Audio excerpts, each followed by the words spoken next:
Манипулеп.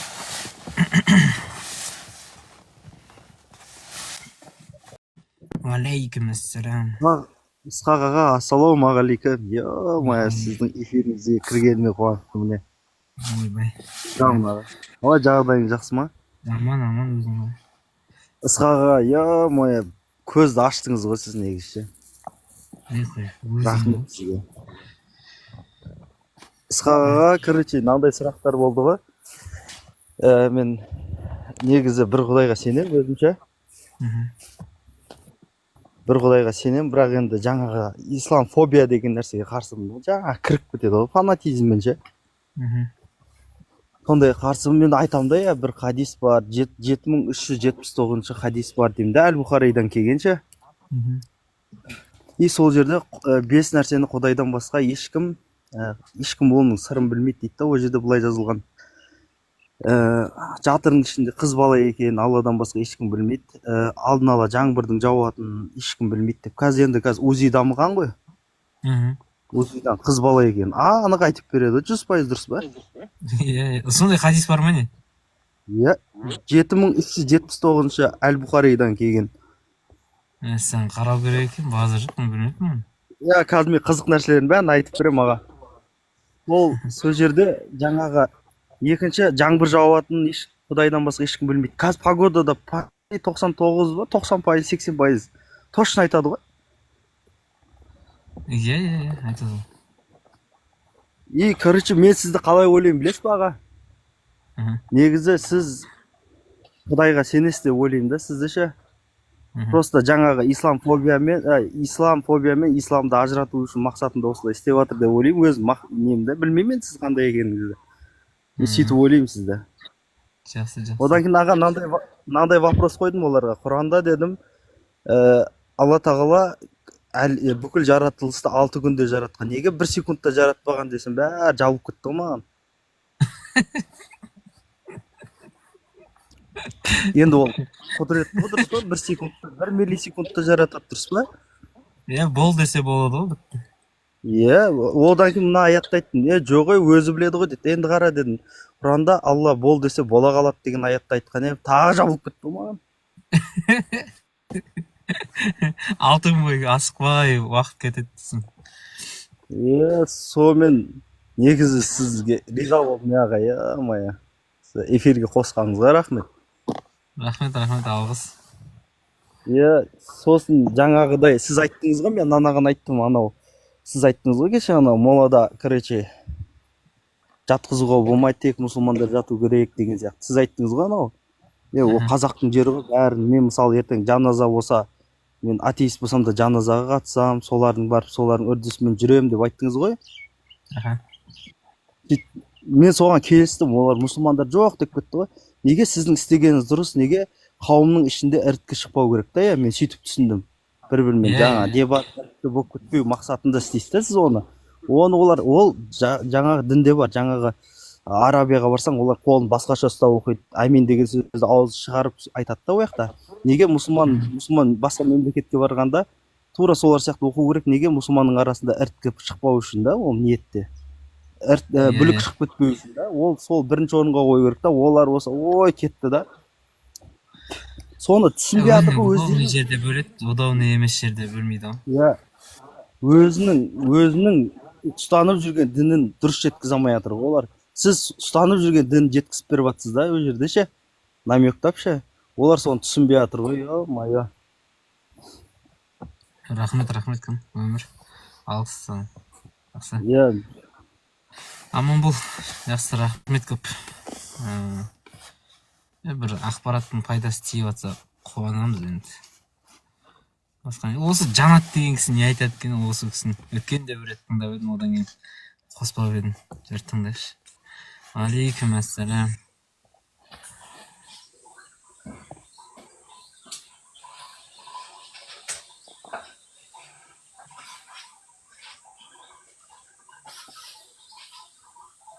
Жанат көкем бос емес қышайды. Истанбул.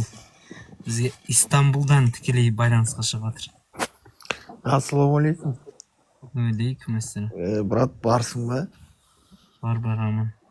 Айтшы, тема болып отыр сендерде. іздеме. Бұл қызық тема. Неге Құдай жоқ деп қойғансың? Бірақ Жоқ ау сол. Қалай ойлайсың? Жоқ ау. ассалаумағалейкум деп амандасасың, бірақ неге? Өзің сөзіңе өзің қарсы шыққан ба сонда не? Біреуге бейбітшілік тілеу ол Құдай бар деген сөз емес қой. Сен арабсың да, мысалы, сен арабсың. Сен араб өзіңнің ана тілің, араб тіліңде амандасасың, бейбітшілік тілеп. Сол үшін мен саған өзіңе де бейбітшілік болсын, атыс соғыс болып кетпесін деп, үйіңде бейбітшілік болсын деп, саған өзіңнің араб, еврей тілінде амандасып жатырмын. Неге оған ренжисің сен? Мен ренжіп отқан жоқ саған. Енді оны неғып әңгіме қылып айтып отырсың деймін. Наоборот айтпайсың ғой, рахмет, менің тіліме, ана тіліме құрмет көрсетіп амандасып жатыр екенсің деп. Сен Құдай жоқ дедің ба, уже Құдай туралы әңгіме айтпауың керек қой. Қойшы. Құдай жоқ дедің ба, жүргізсің ғой, болды. Құдай жоқ болды. Саған жоқ. Сағаншы.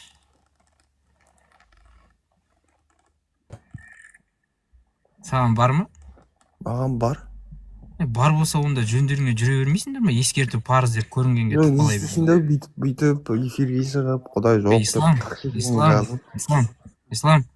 Ақыры Құдай жоқ деген адам өзімен өзі жүру керек болса, Құдай бар деген адам сендерде не Құдай жоқ дедің ба, Құдай дегенді аузың алмауың керексің ғой сен. Дұрыс қой, енді сен Құдай бар дедің ба, көрінгенге неғып тықпалайсың маған ескерту парыз деп оны. Мен саған ескерту парыз деп әңгіме айттым ба не? Сен келсесің ба сол ескерту парыз деген? Жоқ, мен саған айттым ба сондай әңгіме? Келсесің ба? Сен айтпасаң айтқыза саламын ғой, бірақ минут қойса, бірақ 10 секунд айтқыза саламын. Келсесің ба? Айтқызшығын маған ал. Жарайды. Саған исламда ескерту парыз деген, осымен келсесің ба, жоқ па? Мен саған ескерт деп әңгіме айттым ба, соны айтшы. Жоқ, саған ескерту парыз, ескерту пайда береді деп Құранда келген, осымен келсесің ба, жоқ па? Мен саған айттым ба, сөйлеп. Сен қазір айтасың соны, келсесің ба, жоқ па? Жоқ, айтшайшы, мен саған айттым ба. Енді сен айтасың ғой, осылай келсесің ба, жоқ па? Мен саған енді қазір айттым ба, сөйтіп. Енді сен мен олай айтпаймын десең, мен сені кешірім сұрай саламын. Мен олай айтпаймын, мен келіспеймін онымен десең, әңгіме жоқ. Келсесің ба, жоқ па? Мен саған сөйтіп айттым ба. Келсесің ба, жоқ па? Жоқ, мен саған сөйтіп айттым ба әңгіменің басында? Ара, мен саған қайтадан сұрақ қоям. Ислам дінінде басқаларға ескерту парыз дегенмен келсесің ба, жоқ па? Жоқ, мен саған сөйтіп айттым ба деймін, мен сен әңгіменің басы бошқанда осындай тема қозғалды ма? Сен ескерту парыз екенін білесің ба, және ол парызды орындайсың ба? Мынау таза екен, оны қоспас. Иә, жоқ. Мен саған сондай әңгіме айттым ба, сен не істейсің, менің аузымнан шығарып оны? Ескерту парыз дегенмен келсесің ба, және оны орындайсың ба? Мен сенің сұрағыңа жауап бермеймін, сен маған менің сұрағыма жауап берші, мен бірінші сұрақ қойдым саған. Жауап бермесең, давай онда. Просто мынандай да, адам ішінде тұр, ол нәрсені айтады. Айтпасына болмайды да, бірақ неғып мен соны айттым ба, айтпадым ба? Сен ішінде тұр ғой, сен сонымен 100% келісіп тұрсың ғой. Келіспесең айт, мен кешірім сұрай салайын сенен. Сен өйтіп айтпайды екенсің ғой. Кешір, мен соны айтады деп ойлап қаптым деп айта салайын. Либо я келсем, мен де оны жасаймын деп айт. Өйтіп айтатын болсаң, сен наоборот өзіңе өзің қарсы келіп қаласың да. Сен бір жағына шықсай ол андай.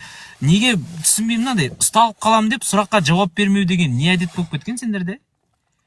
Бір сұрақ қоясың қазір, осы мен неше адам айтады. Қазір мен мына сұраққа жауап берсем, сен мені ұстап аласың ғой дейді. Сен мені мына жағынан ұстап аласың ғой.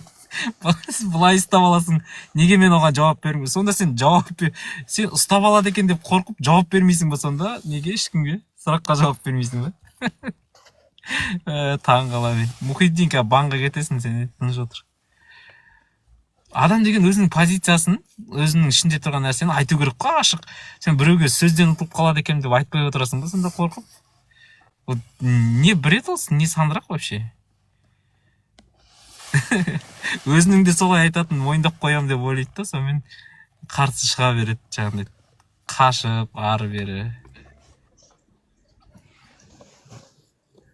Ассалаумағалейкум. Алейкум ассалам. Не болып жатыр? Құдай жоқ. Міне, қара. Құдай жоқ десең, басқаларға айтпай отырсай дейді да. Бірақ өздері исламда ескерту парыз деп көрінгенге айтып жүреді, мысалы.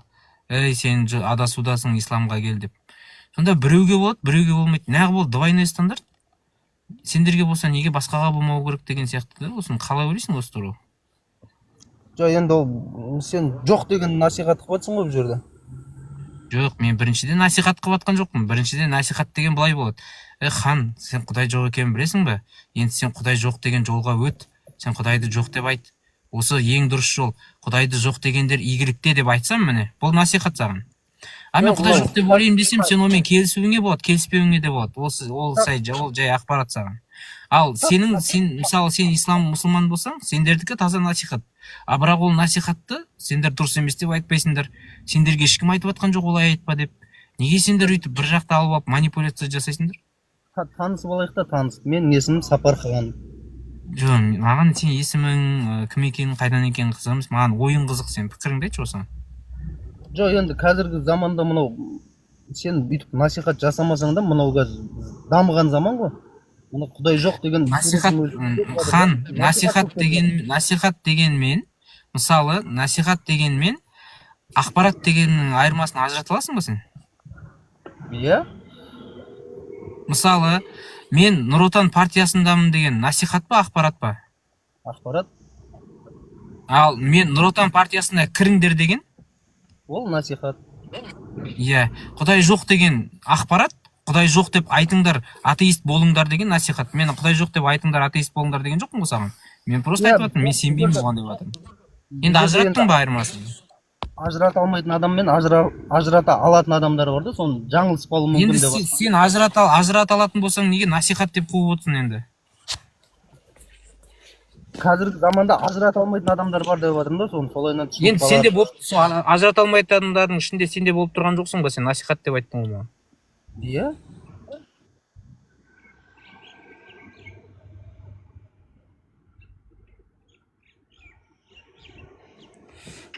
Енді мен саған атеист бол деп айттым ба, мысалы, насихат болатындай саған? Сақ деп айта берейікші, енді осылайынан жазылып тұр екен ғой, бәрі сөйтіп айтып жатыр. Мен көріп жүрмін эфиріңді біраздан бері. Қосылғым келеді, енді ойыңды білгім келеді да. Мен өзім мұсылманмын. Құдайға шүкір, Құдайға сенемін, бар. Не үшін сен сенбей тұрсың деген ой келіп жатыр да. Жоқ, сен бағанағымен келісесің ба? Насихат, жаңағы насихат керек па, керек емес па жалпы? Бәріңе бірдей ма, жоқ сендер особый статустасыңдар ма? Жоқ, особый статус емес. Просто сенің беріп жатқан қате ме екен деп ойлап жатырмын да. Жоқ, қате ме екен деп ойлай берсің, бірақ анау неғып бүйтесің деген әңгіме дұрыс емес та ол жерде. Дұрыс емес.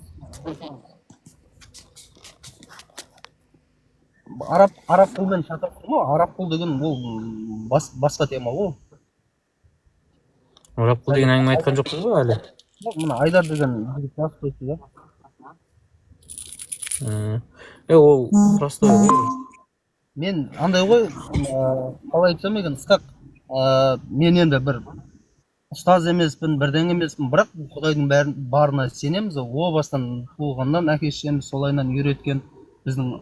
Дін деген мен түсінбеймін осы, хан, мен түсінбеймін. Дін деген ұстаздарға арналған нәрсе ма? Негізі ол сол ұстаздардың ғана дін туралы бәрін айтып жауап бере ма сонда? Дін бүкіл адамзаттың бәріне қатысты нәрсе емес па? Ол әркім сонда тек избранныйлар түсініп, солар простойларға түсіндіріп беретін не система деймін да ол? Жоқ, ол былайынан ойша ойласаң да тура келеді ол. Адам ойлайды ғой. Қара, ол негізі ғылым емес еді. Сендерге жеңіл, егер сендердің позицияларымен алатын болсақ, құдайларың сендерге жеңіл болсын деп бір-ақ кітап жіберді. Әйтпесе 1086 кітап жіберсе, сол кезде миларың ашып жүретін еді да, мысалы, ойбай, ананы қалай түсіну керек, мынаны қалай түсіну керек деп. Құдайларың сендерге жаны ашып бір ғана кітап жіберді. Бір кітапты деген адам бір аптада оқып тастайды. Содан кейін ол кітапты қай тілге аударса да мағынасы сақталатындай қылып әдемі қылып жіберу керек еді негізі. Енді оны жарайды, ол минус кетіп қалды. Бірақ сендерге бір-ақ кітап жіберді. Сол бір кітапты сендердің өмірлеріңе нұсқаулық болсын деп берді. Енді неғып сендер ұстаздардың артынан жүгіріп жүрсіңдер, сол кітапты өздерің оқи салмайсыңдар ма алып бір аптада? Жоқ, өмірге мұғалім неге керек деген сияқты ғой. Мұғалім саған бір кітапты өмір бойы түсіндірмейді ғой, мысалы. Бір кітапты сен мысалы әріп тани аласың, оқи аласың. Енді сен сол әріп танып тұрып, даже әріп танымасаң да саған бір оқып бере салса да болу керек та ол. Қазір әріп танымасаң да болады, аудио кітапты аласың да, аудиосын тыңдай саласың. жоқ маман деген зат бар ғой, маман. Қалай сонда мамандарға түскен кітап па ол? Бір кітап қой, сен әріп танисың, саған түскен кітап. Алда бір аптада оқи сал да, Құдайдың саған не айтқанын біліп жүр. Жоқ, мамандар бізге үйретеді. Имамдарды маман деп алайық.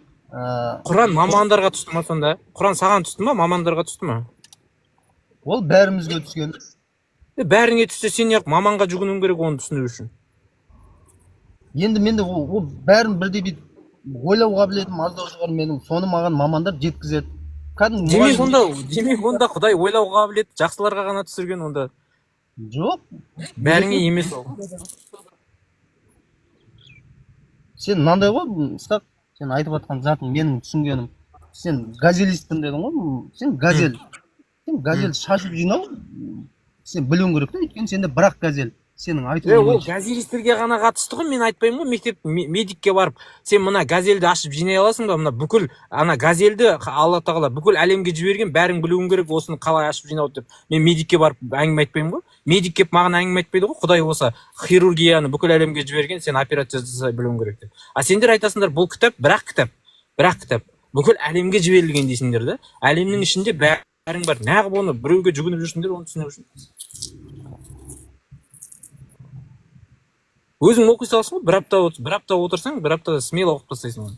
Ана қолыңа карандаш алып белгілеп, мына жерінде мынау деп аласың да оқи саласың. Адамдар деген жылына 100 кітап оқиды ғой. Сен андай қылып көп эфирде байқайтыным, бүйректен сирақ шығарып жібереді екен да, былайынша қазақша айтқанда жаңағы.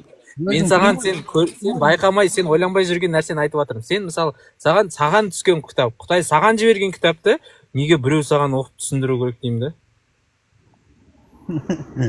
Енді дұрыс қой, енді біздің қате кемшілігіміз болады, бірдеңеміз болады, ол кісілер соны қате кемшілігіңді сол біліп тұрып жіберген жоқ па? Құдай сол қате кемшілігіңді білмейді дейсің ба? Мен саған арнап хат жазсам, хан қара, екеуміз араласатын болсақ, мен саған арнап хат жазсам, сен білетін, түсінетін тілде, сен білетін, түсінетін деңгейде жазам саған хатты. Сол хатты жіберем. Енді жарты жолдан бір досың шығып, сен мен хатымды оқиын деп отырған жерінде бір досың келіп, бұл хатты сен түсінбейсің әке, мен саған түсіндіріп берем деп, ол хатты саған тәпсірлеп түсіндіріп отырса. Сосын мен айтамын ғой, мен саған жаздым ғой, досыңа емес бұл хатты. Саған жаз, өзің оқы бұны.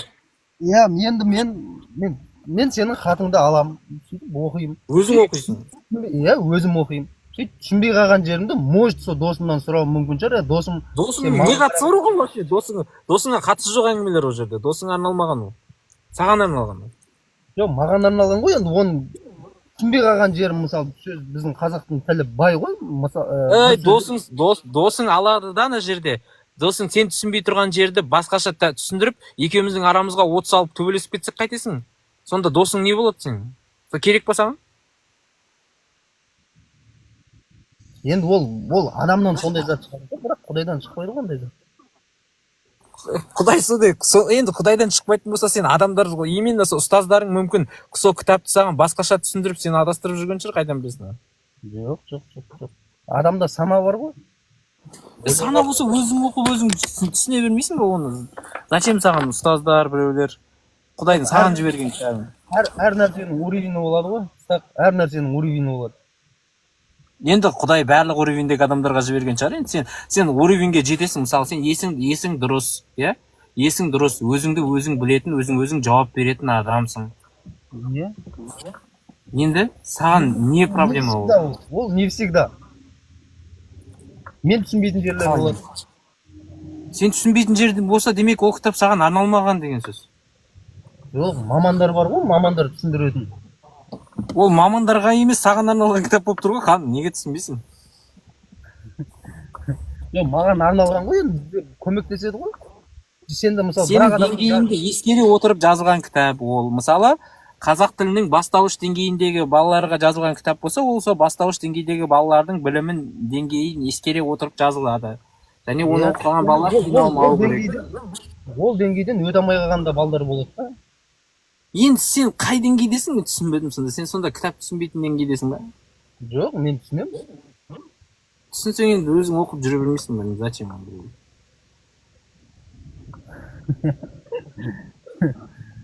Ысқақ, сен андай қазақ тілінде оқи бер, ештеңе жоқ. Арабша үйреніп ал болмаса. араб тілін үлкен барьер қылып қойып қойған құдайларың дұрыс емес ол да. Осы араб тілінде түскен деп айтады да Құранда. Сол қате болып тұр ғой енді, кішкене бір жеңілірек тілде түсірмей ма? Мысалы ағылшын тілі ма, сол бір жеңілдеу тілде түсіру керек еді да, соның миы ашымайтынша. Қазақ тілінде ма? Қазақ тілі ауыр тіл бірақ. Иә, қазақ тілі өте ауыр тіл ғой. Енді о жағына араб тілі қиын деп миды аштырып талқылай алмаймыз да. жеңіл тілде түсіру керек еді. Көндігесің ғой, ондай заттар талқыланбайды да. Көндік, наоборот, сен көндікпей сол адамдарға сұрақ қоймайсың ба? Неғып сендердің тілдерінде түсіп қалды бұл Құран? Неғып сендерді таңдап қалды? Еще таңдады деп Құдай емес, сендер айтып отырсыңдар, что-то бұл сендердің өз пайдаларыңа жасап отқан дүниелерің емес па деп сұрақ қою керек. Көне бергеніз, көне берсең қалай не боласың қоғамда? Сені бәрі пайдалана береді ғой көне берсең. Сен көнбеуің керек, сұрақ қоюың керек. Араб деген ол менің өзімнің түсінігімде, мысалы қазіргі арабтар ол кезде ондай ұлтшылдық болмаған ғой. Араб деген осы тіл түсті. Мысалы қазақ тілінде түссе де мысалы олар мемлекеттік ала беретін жер ол кездегі адамдар біз қазақпыз деген сияқты. Жоқ, меніңше қазақ тілінде түссе көп адам сомнение сақталатын. Араб, қазақ, ағылшын ол кезде орыс бөлінбеген ғой. Қалай бөлінбеген? Ол тілдер бар ғой. Ол заманда деген қаншама тілдер бар әлемде. Бәрі өзімен өзі сөйлеу. Енді қанша тіл бар, бірақ Арабия деген ол кезде жоқ қой деп жатқаным ғой. Тілдері болып тұр ғой, араб тайпалар ғой бізде жүрген әшейін. Иә, тайпалар. Может, тайпалар енді о жағын білмейміз ғой. Соны іздеу керек, оқу керек. Қазір деген ақпарат деген қолжетімді ғой. Ақпарат деген қолжетімді. Қазір любой арабша текстті аласың да, ChatGPT-ге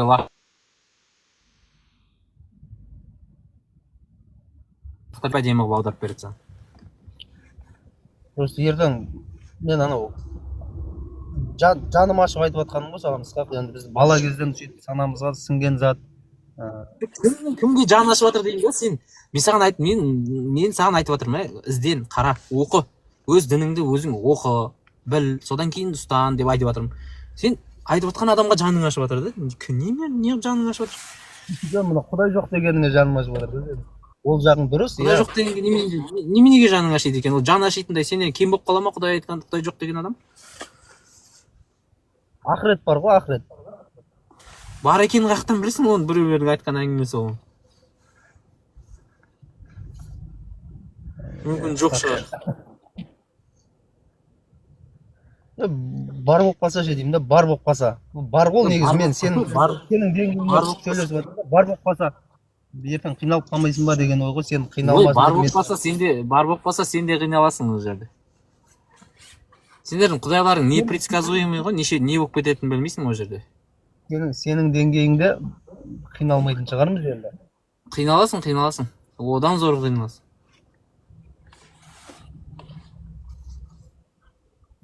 Тұсақ, тәубеңе кел. Енді дұрыс қой, бәріміз. Сен де тәубеңе кел, миыңды қос, ойлан.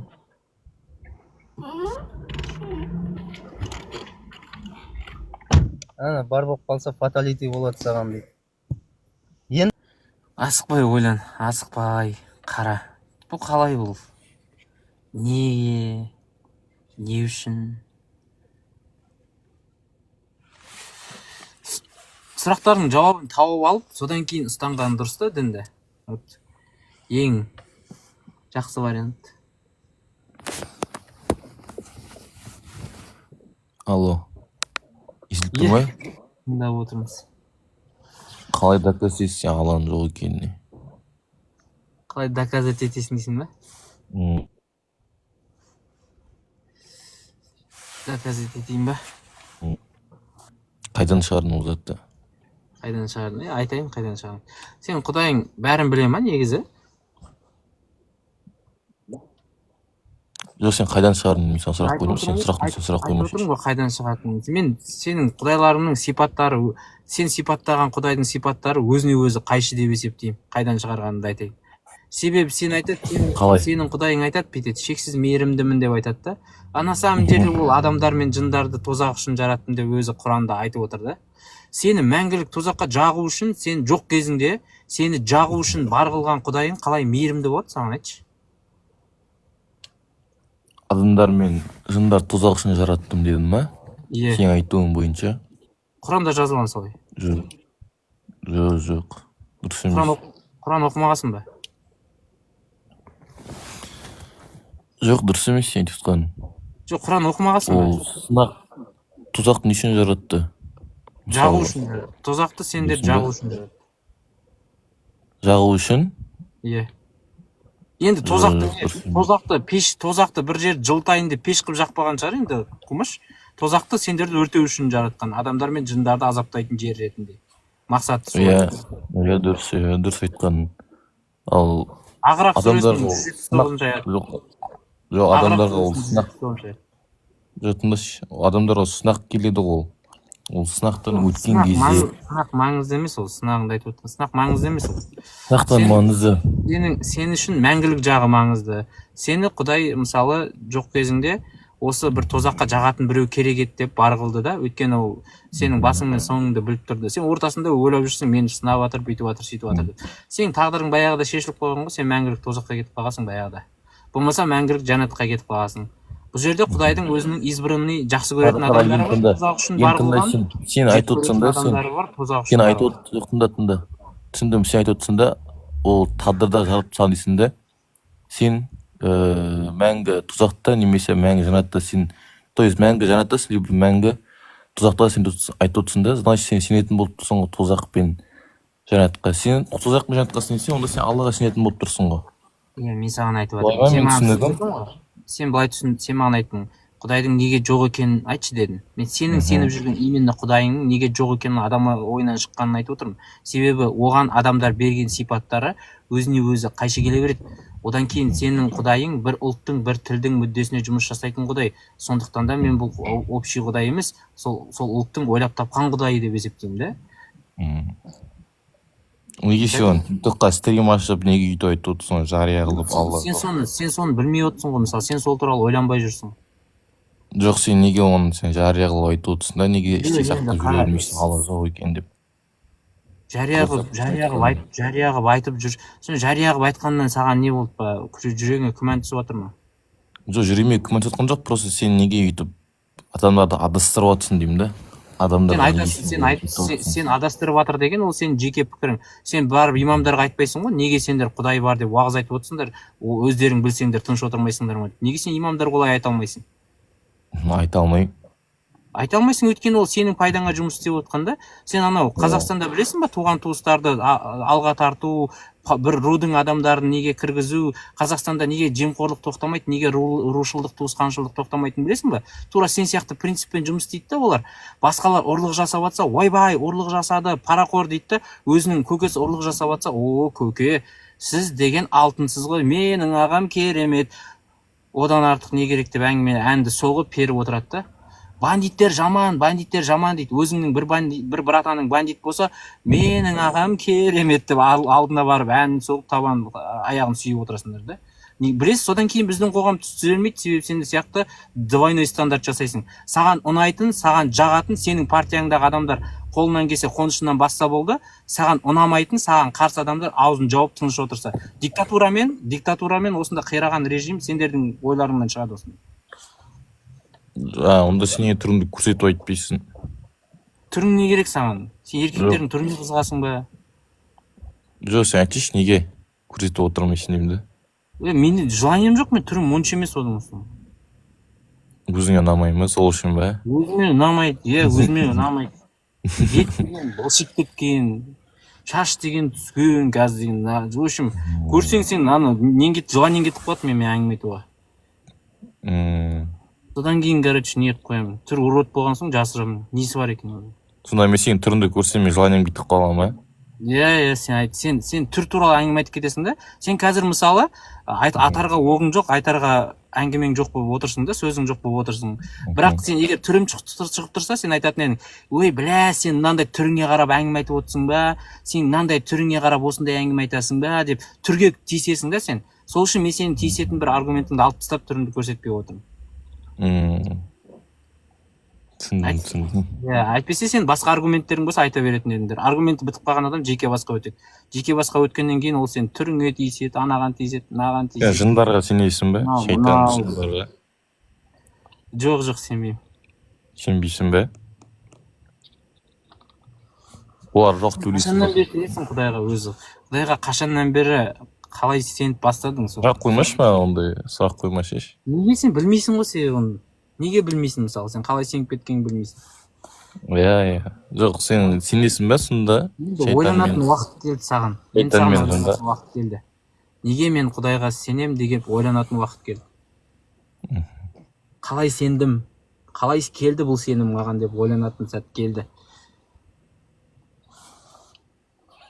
Оян қазақ деген осы. Қай қадынан болсын сен өзің? Бүгінгінің ұраны оян қазақ емес, бүгінгінің ұраны ойлан қазақ. Қай қадам болсын? Ойлан балам, тәтті өмірге талайлар тоя алмаған деген. Қай қадам болсын деймін. Қалада тұрмын, мен ауылда тұрмын. Қай облыс сонда? Соны айтуға болмайды, тағы да сен әңгіме қылып отырасың соны бос әңгіме. Не қылу керек та бұл жерде? По сути әңгіме айту керек та. Мәселе туралы. Үлкен әңгімелер қозғауымыз керек та. Жүріңдер жұмаға дейді, жұмаға баратын уақыт болып қалды, не қылса болды, әңгімені қой, жұмаға бар. Ертерек барсаң, жұмаға барсаң, бұрын барсаң, орын бар деген. Шақырылмаған қатысы жоқ екен ғой. Бұрын барсаң, жаңа ішіне кіріп орын аласың. Кешік барсаң, сыртында қалып қаласың, соны жолды жауып, көшенің ортасында оқып, жағдай қиын болып кетеді. Күн суық қазір осыны. Ертерек жұмаға бар. Қайтесің? Құдайсыздармен бас ауыртып, уақыт деген кете береді. Бұлар айтады, уақыт кетеді. Лучше ақиретке дайындалу керек қой, бауырлар. Дұғаларыңды жасап, 12:45 жұманың уақыты да кеп қалды. Қазір құтпа айтылып жатыр, уағыз айтылып жатыр. Ақырында жұмаға қарай бара беріңіздер. 490 адамның ішінде қанша азаяды екен көреміз қазір. Ерте барған дұрыс та, содан кейін өткендегі ана Бек Нұрстар ұқсап, мешітке барып алып, менің эфирімді көріп отқанды қойыңдар. Ондай әңгіме болмасын тағы да. Менің жұмада емес екенімді эфирде отыр да өткенде ше Бек Нұрс деген. Эфирде отыр, сағат 13:30 болып жатыр да. Мен айтам, жұмаға барсай десем, мен жұмада емес екенімді қайдан білесің дейді. Ёпты керек. Сонда айтам да, сен оңбаған. Жұмаға барып алып, халықтың ортасында имам уағыз айтып жатыр ана жерде. Кәдімгі дайындалып, қылғынып, микрофонмен уағыз айтып жатыр әдемі. Сен оңбаған отырсың Құдайсыздың эфирін тыңдап. Не деген бетіңмен кеткен дейін да.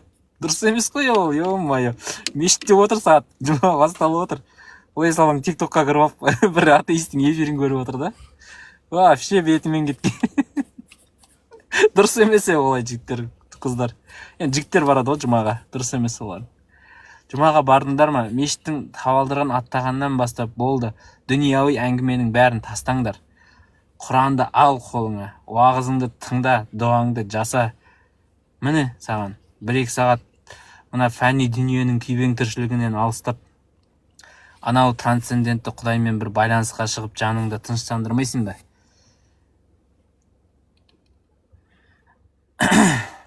Санжар көкем айтқандай. Бұл жан деген сол кезде ғана тыныштық табады. Жұмаға барыңдар. Дұрыс айтады дейді. Конечно, дұрыс айтым. Осы жерде қателеспедім ғой енді. Осы жерде қателестің деп те ешкім айтамайтын шығар ма?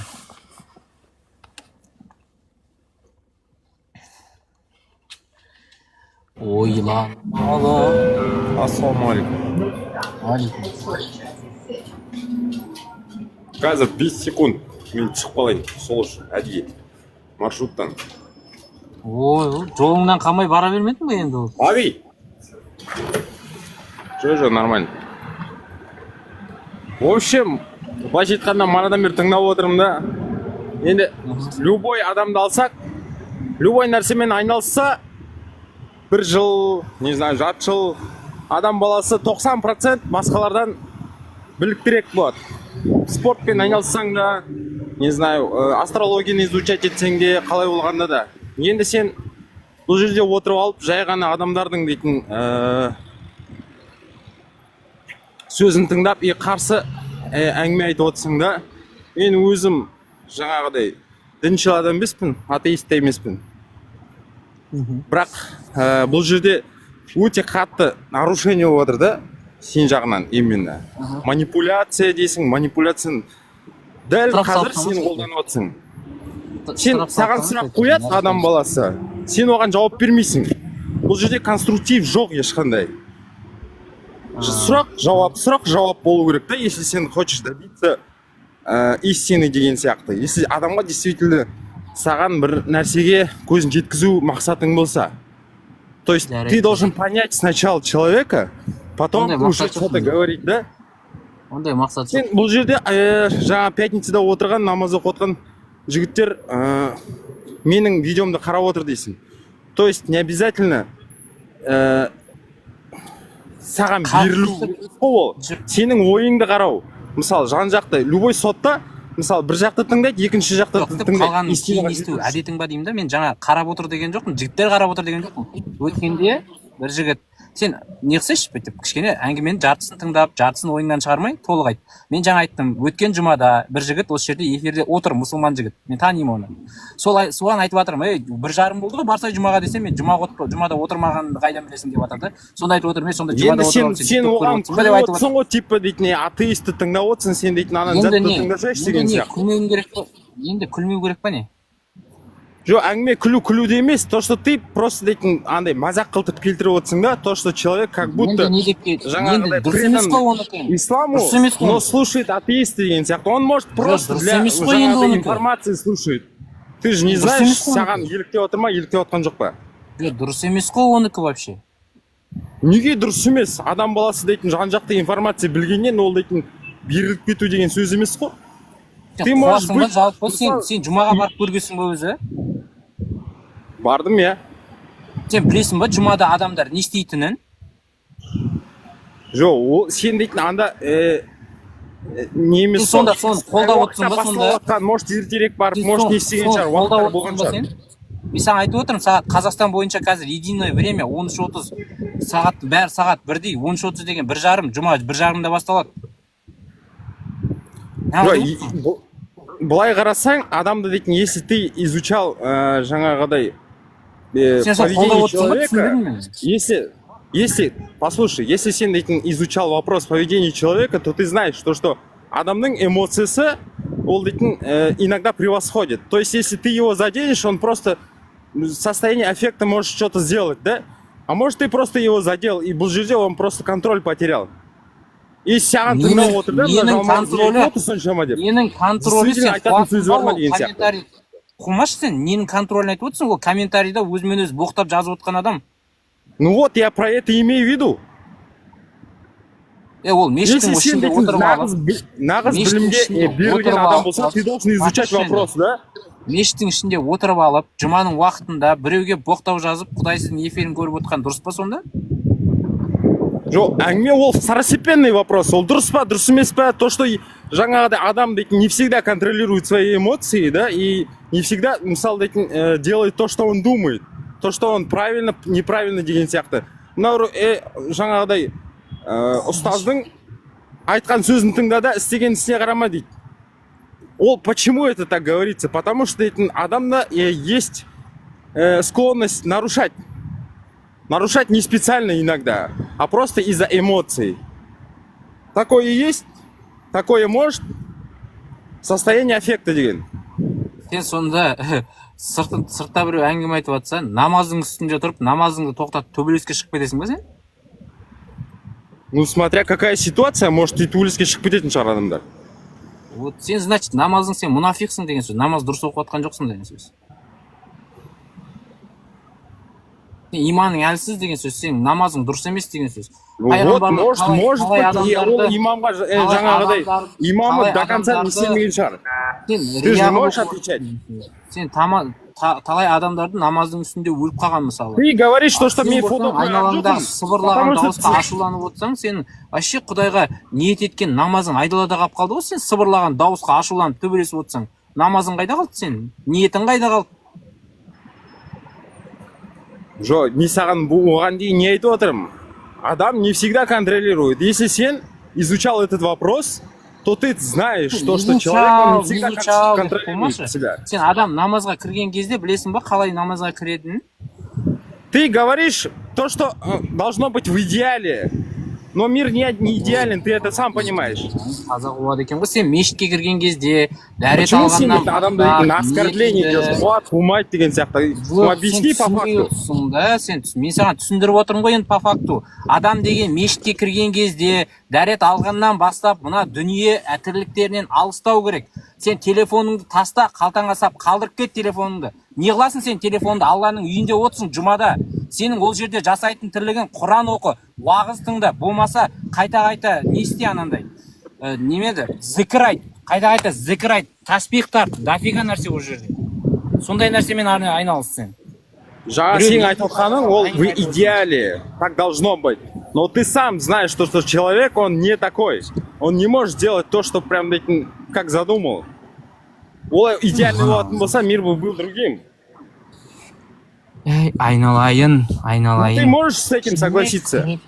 Кішіне кіріп, мен мұсылманмын деп, біреуге боқтап отқан адамға мен айтып жатырмын, сенікі дұрыс емес деп. Сен немене оны қорғап отырсың, мен түсінбедім сен. Жоқ, бұл жерде мен оны қорғауда емес, мен дейтін, я не поддерживаю, да? Мысалы, исламның өзінде 70 направление бар, да, 70-тің үстінде. И оны қайсы дұрыс айтып жатыр, қайсы бұрыс айтып жатыр деген сияқты. Оның не қатысы бар 70 направление? Маған конкретно айтшы, жаңағы менің сол жігіттің мешітте отырғанын айтқаным.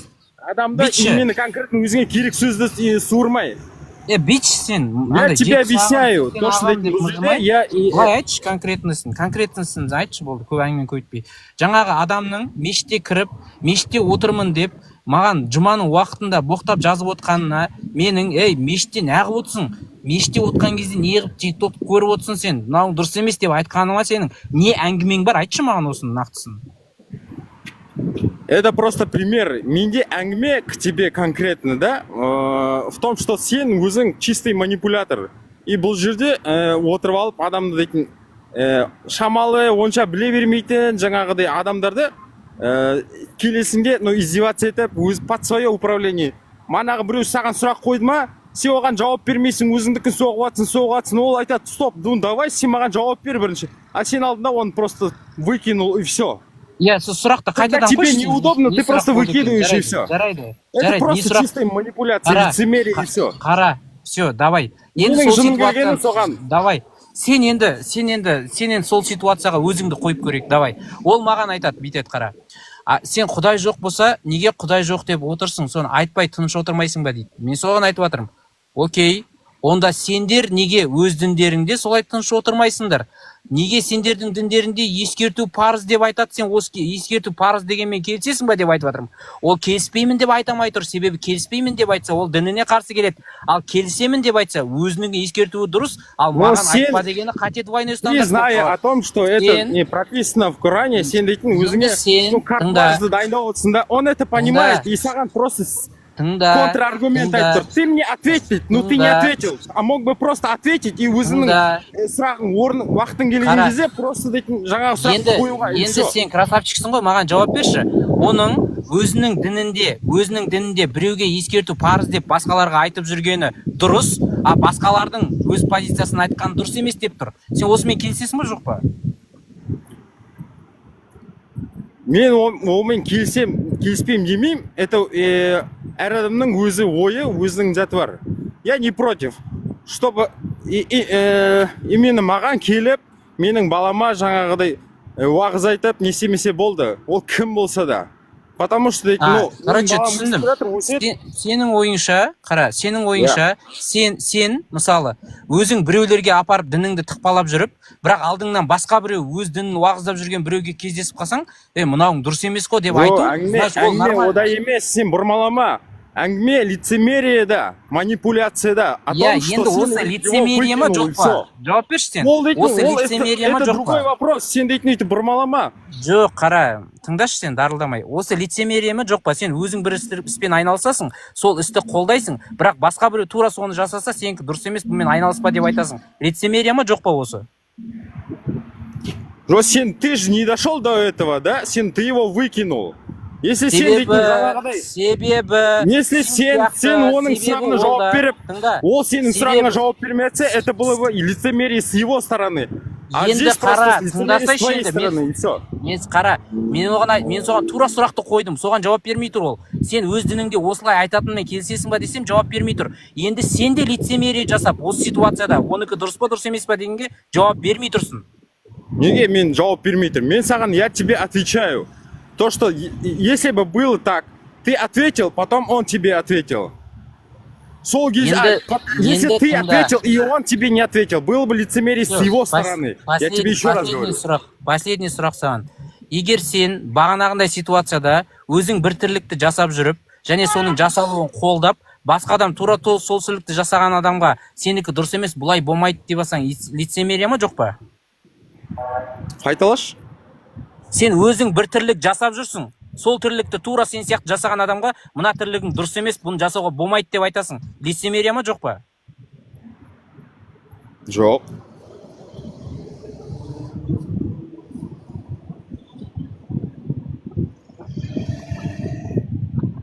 Жоқ.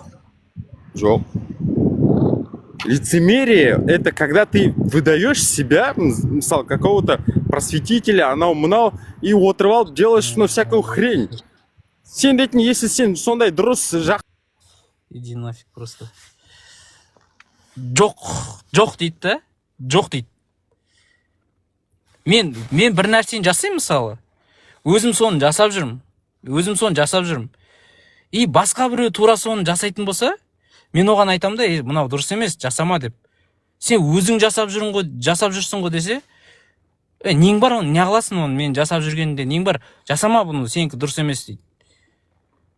Қалай ол жоқ болады, ё-моё.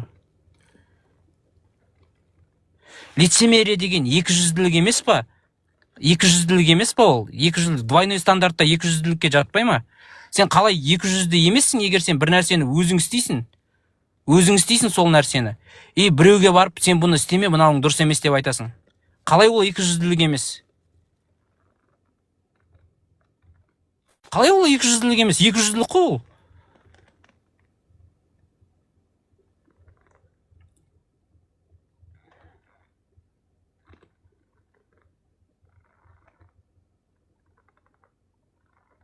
Әрине екіжүзділік. Мен қалай болады ол? Мен нәрсені жасап отырмын, осы нәрсені жасаймын. Бірақ сен оны жасама, ол дұрыс емес. Дұрыс емес болса, сен өзің неғып жасап жүрсің? Ол сұраққа жауап бермейді уже. Жауап бермей қашып отырса, бұл көп соны қорғап отыр. Неғып ол жауап бермейді, сен жауап бермей жатсың.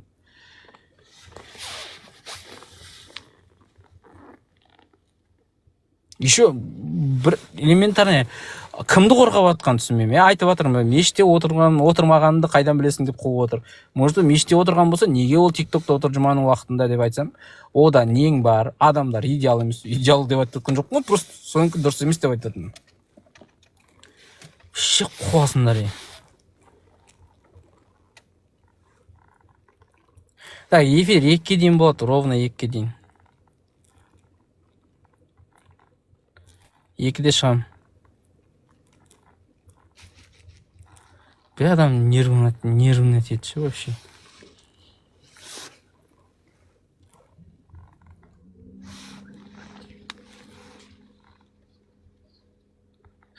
Айтпақшы, поисковик, ол поисковикті қалай көрсетсек екен? Ол поисковикті. Мен двойной стандартты талдап берем дейді мына Магмакс. Талдап берсінші соны. түсініп алайық. Бүгін Каспий жұма ғой айтпақшы. Каспий жұма бүгін басталып отыр. 14-і. Мәгмат. Тыңдап отырмыз. Мен жаңа жарты жолдан қосылып қалдым да, нақты не тема болғанын есіме алдым. Бірақ соңғы жағы сол двойной стандартқа келіп қалды ғой, енді өзі лицемерие деді, анау деді, мынау деді. Мысалға, сен өзіңнің қазіргі жасап жатқан жұмысыңды дұрыс деп санайсың ба? Иә. Тура солай олар да өзінің жұмысын дұрыс деп санайды. Енді мен осыны тура осы сияқты өзім сияқты отырған адамға барып, мынауың дұрыс емес десем, ол маған ұнамайтын контентпен әңгіме айтып отырған үшін. Мысалы, ол Құдай бар деп айтып отырса, Құдай бар, жоқ десеңдер қосылыңдар, сөйлесейік деп отырса, мен соған барып айтсам менді. Менікі дұрыс па, дұрыс емес па? Енді сен өз ойыңды айта аласың ғой, анда. Оныңқы дұрыс болсын, дұрыс болмасын. Жоқ, мысалы қара, егер бір нәрсенің бір әрекетке қатысты сенің дұрыс емес деген түсінігің болса, ол түсінігің адамдарға қарай өзгеру керек па?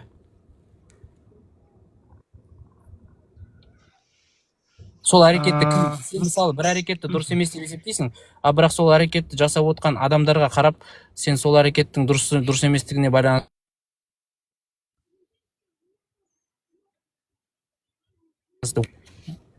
соңғы даусың естілмеді. Классификациясына хотя бы. Мысалға, иә. Бір әрекеттің классификациясына. Түсінікті, бүйтіп айта салайын. Например, ішімдік дұрыс емес деп айтатындар бар. Оны ішсең де ішпесең де бәрібір деп айтатындар бар. И біреулер айтады, наоборот, оны ішсең өзіңе пайда дейтіндер де бар. Солай ғой. Енді мүлдем ішпейтін адамға сен арақтың пайдасы туралы айта алмайсың да. Оның қандай көмегі бар, не бар екенін айта алмайсың. Ол өзінің басынан өткізіп көрмейінше. И дәл солай ішіп жүрген адамға сен объективный общиймен алып отырсың ғой сен. Тоже не ламайсың. Общий объективность. Сол нәрсені айта алмайсың да, дұрыс емес деп тоже бөліп айта алмайсың. Жоқ, сен общий объективностьпен алып отырсың сен. Өз позицияңды алып, сол позицияңды тура басқа біреуге проецировать еткен кезде, өзіңе ұнамаған үшін басқаша пікір айтсаң, вот сол.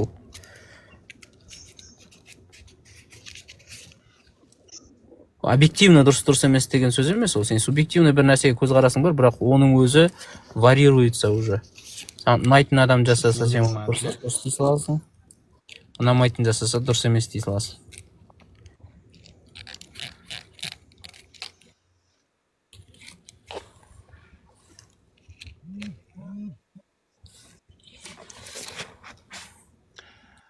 Сет менде болмай жатыр ғой, ма? Что-то даусың анда үзіліп шығып жатыр.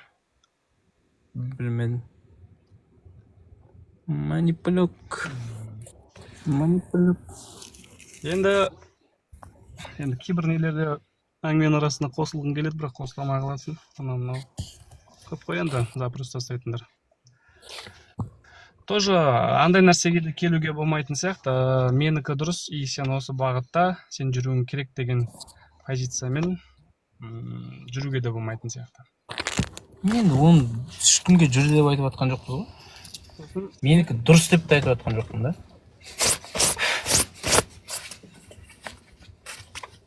Енді біз ол нәрсені қалай қабылдаймыз? Сенікі дұрыс деп қабылдаймыз да, потому что осындай отырған диспуттарда кім мысалға жеңіске жетеді? Соныкі. Жақсы бір сөз бар ғой. Кім соғыста жеңеді, тарихты сол жазады деген секілді. Ол аналитикаға байланысты ғой, ақпаратқа. Иә, сөйтеді да ол адамдар, енді көпшілігі сен сияқты ойлай бермейді ғой. Алады да, Ысқақтікі дұрыс, болды сол позицияда қаламыз дейді. И оған обратно сұрақ қойсаң, ол сол жерде қалып қояды. И керісінше де сондай нәрсе бар да. Ойлану керек ол адам. Сол ойлануға, может сол ойлануға шақыру керек шығар, чем не нәрсеге шақырып отырмыз? Негізі мынау тема провокационный тема ғой. Енді сол провокационныйдан бастап ойланбасаң, сен қалай ойланасың? сен ойлануыңа бір триггер болмаса, сен қалай бастайсың ойлануды? Сен бір мәселеге келіп тіреліп қаласың, сосын барып ойланбайсың ба? Комфорт зонаңнан шықпайсың ба? Оны да адам өзі басынан өткізбейінше, ол по-любому сен айтқанмен, сенің жолыңмен жүрген Мен айтқанмен өзгермейді. Мен айтқан соң ақпарат оның миына сақталады. Ізденіп бастаған кезінде сол ақпарат оған направление береді, болмаса қарайды соны. Болмаса өзінің дінінде ізденбей ақ өзінің дініндегі дүниелерді қарайды. Ол проблема емес. Қай жаққа ізденсе де пайда ғой маған. Дініне қарай іздене берсін, ол мына жаққа ізденбей ақ қойсын вообще. Діннің ішіне қарай ізденіп кетсін. Вот сол ол вообще үлкен пайда. Қай бағытқа болсын жүру керек та. Тұрып қалмау керек.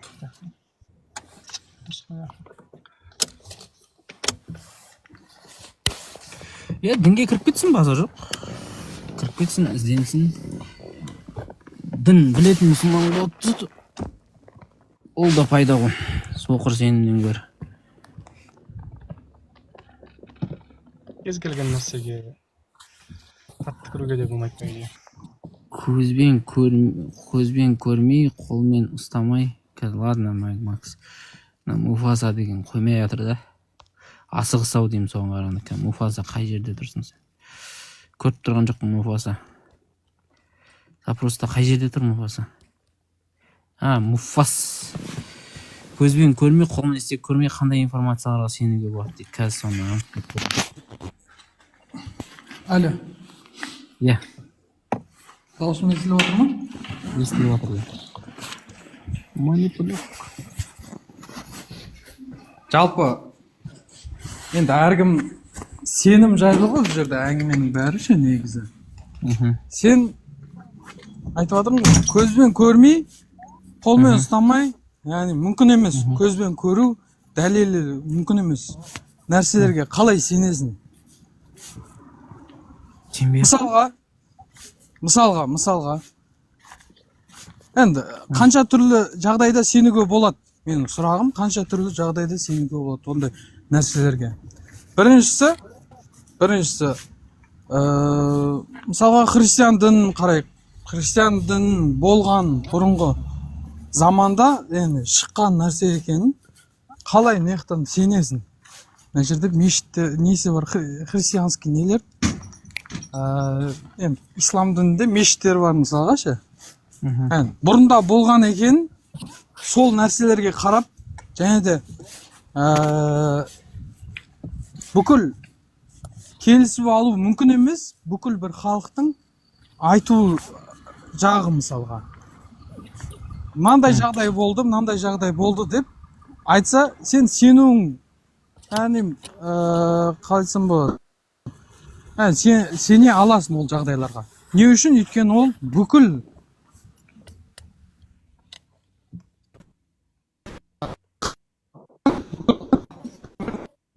келісіп алу мүмкін емес жағдайда осындай нәрсе болған деп саған.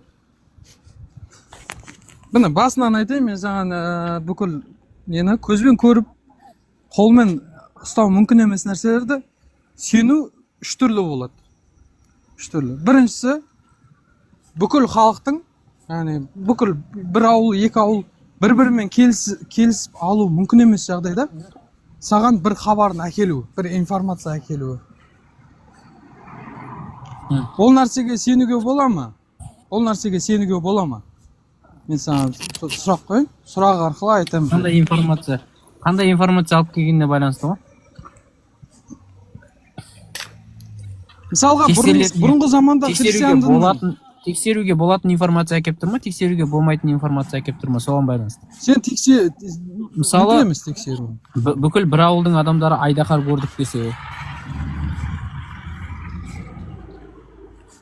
Бір ауыл емес, бүкіл ауылдың, мысалға бір ғана ауыл емес, басқа жақтан да келіп жатыр. Мысалға, сен христиан діні бұрында болған екен. Оған дәлел христиан саған айтар дұрыс па? Христианның болғанын емес, христиан діні қазірде бар ғой, сен Иса туралы айтып отқан шығарсың ба? Иә. Тарихи деректерді қарайсың. Тарихи деректерді қарайсың. Тарихтың өзінің методтары бар. Тарихи методология бойынша қарайсың. қай жерде қандай Иә. деректер қалыпты және деректер бір біріне сәйкес келе ма, ол сол замандағы басқалардың не айтқаны, сондай нәрселерді қарайсың да енді оны. енді бір адам, любой адам бір нәрсеге сену керек қой, дұрыс па? Или сенің ойыңша ештеңеге сенбесе, сенбей де жүре беруге болады. Яғни адамның ештеңеге сенбей жүрген адамдардың дәлелі қайда, мысалға болсын мешіт немесе мысалға католиктердің нелері, кітаптары, яғни бір дәлел болу керек қой, бір бүкіл мүмкін емес өзің дәлел көзбен көріп қолмен ұстап сезіне алмайтын нәрселерді сенуге болатын үш түрлі нәрсе бар деп жатырмын. Яғни ислам діні сол арқылы, мысалға мұсылмандар да сол арқылы яғни Аллаға сенеді. Алла тағаланы сен көре алмайсың ғой.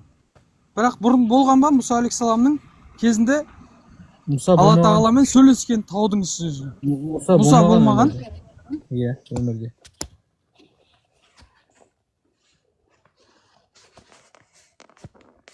Екенін түсініп алу керек та бұл жерде ше.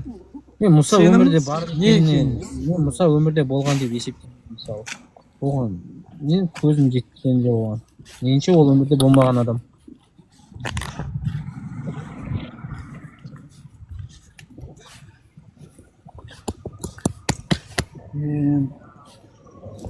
Просто бірінші сенімнің не екенін бірінші біліп алу керек та бұл жерде ше.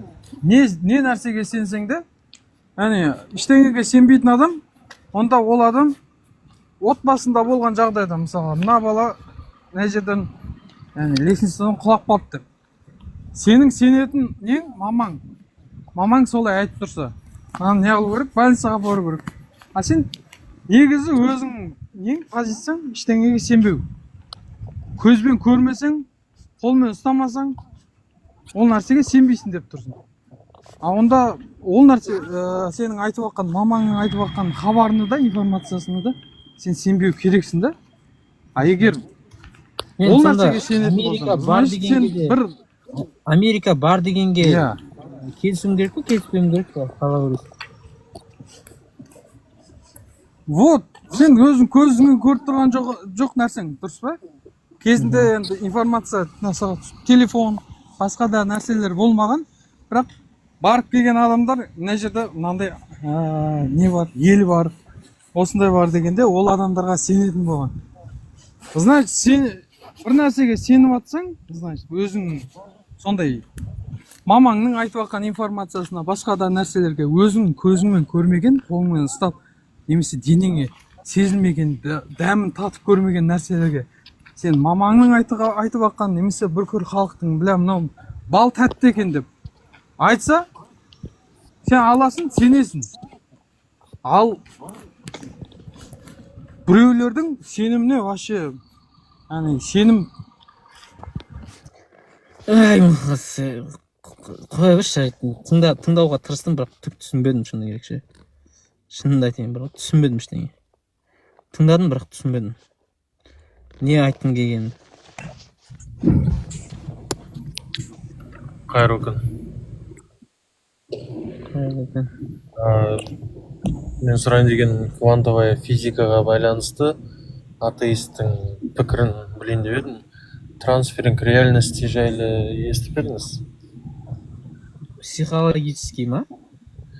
Трансферинг реальности деген нәрсе бар. Мысалы, адам қазір өмір сүріп отыр ғой, соның бірнеше параллельный өмірі бар, и адам путем визуализации сол нәрсе. Фигня ғой, физикаға қатысы жоқ қой. Ау? Физикаға вообще қатысы жоқ қой. Физикамен байланыстырады ғой. Просто сұрақты қоямыз, жалпы. Иә. Просто атеисттің емес, басқа жалпы адам ретінде квантовый скачок, трансферинг реальности деген нәрселерді мен қуған дүние деп есептеймін. Негізі квантовый физика, мынандай дүние бар ғой. Квантовый физиканың бір несі жоқ дейді. Квантовый физиканы ешкім түсінбейді деген әңгімелер бар. Квантовый физиканың әртүрлі интерпретациялары бар дейді. Әртүрлі ғалымдар береді. Өте күрделі теманы алып келіп бүкіл публикаға ол, мынандай бар, многомировая интерпретация деген бар. Яғни көп әлемдік квантовый физиканың интерпретациясы бар. Яғни существует бесконечное количество миров, шексіз әлемдер бар, шексіз әлемдерде сен шексіз сипаттардасың да. Мысалы сен мына әлемде жүргізуші болып жүрсең, параллельный бір әлемде сен бір спасательсың деген сияқты көп варианттары бар дейді.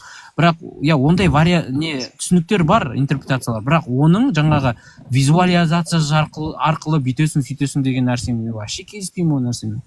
Это научно не доказано, да? Наукаға вообще қатысы жоқ деп ойлаймын. Оның жалпы андай бір инфо-цыгандардың шығарған дүниесі ме екен деп ойлаймын. Өйткені ол әлем, мысалы многомировая интерпретация бар, бірақ ол әлемдер қалай пересекаться етіп жатыр, ол реальностьтер қалай бір-бірімен араласып жатыр, ол бір-біріне өте ма деген мәселелердің жауабы жоқ деп ойлаймын жалпы. Сол жауапты пікірді білейін деген ғой. Болды, рахмет. Жақсы, ойлаймын сол квантовый скачок дегенді түсінбедім мен. Андай инфо-цыгандар айтып жүргендер ше. Мультивселенная Марвелдің мультивселенная несі бар ғой, научная основасы бар негізі. Гипотезалық түрде ше, енді былай алғанда. Бірақ ана нені қалай байланыстырып алғанына таңғаламын да. Квантовый скачок деп жүрген психологтарға таңғаламын. Қайыққа скачок жасап атсыңдар деймін да. Қайда скачок жасап атсыңдар? Многомировая интерпретация деген бар ғой енді. Квантовая физика. Мен оны түсінбеймін. Білем просто. Несін оқығам, естігенім бар. Бірақ олар қалай психологияны бір-біріне байланыстырып не істеп жүргенін ұқпайсың не. Жалпы түсініксіз. Қандай адамдар енді ақша табу үшін істеп жүр ма? Түсініксіз. Цикличный вселенная мүмкін ғой негізі. Ол әлемнің жалпы әлем пайда болуына қатысты бірнеше вариант бар. Соның біреусі цикл ғой. Цикл жалғаса береді. Скачок психологтарға тиіспеді.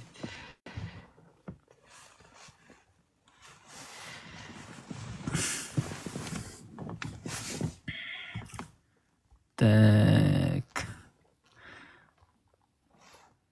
Жакенго дейді. Біліммен жарысасың ба дейді. Ойбай, не білім? Қай саладағы білім? Жарысатындай білім жоқ. Мүмкін цикличный болуы мүмкін. Болды, абат қоспайын сен. Ораза пайдалы ма дейді. Осы туралы ғылыми мақалалар іздеп көрем осы жақында. Ертең, может, бүгін.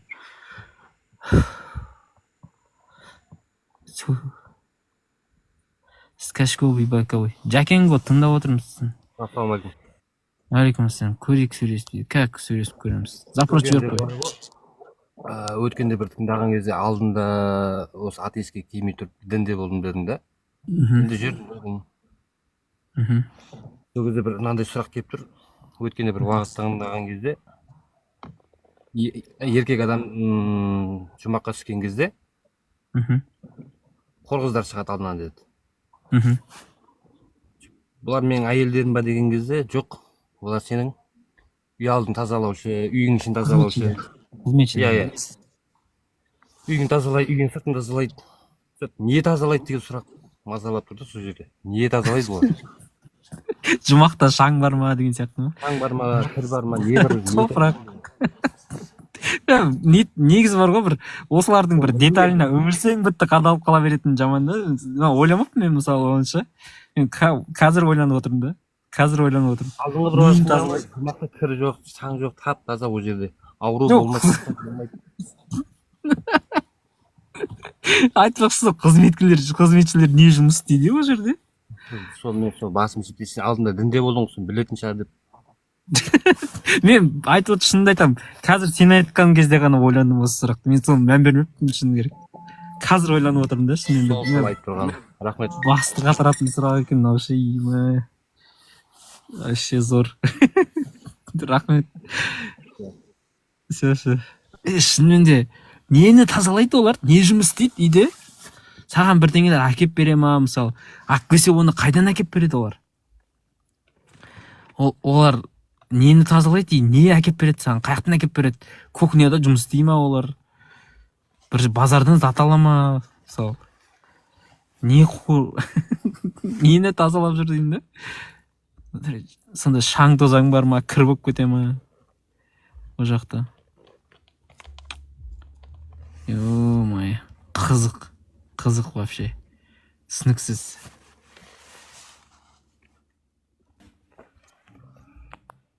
Бол десең болады, әкелу деген жоқ дейді, дұрыс айтады. Онда қызметшілер не үшін керек бізге? Әкелмейтін, әкелу керек емес болса, барып кел шауып кел, неменеге жұмсайсың оларды деймін да?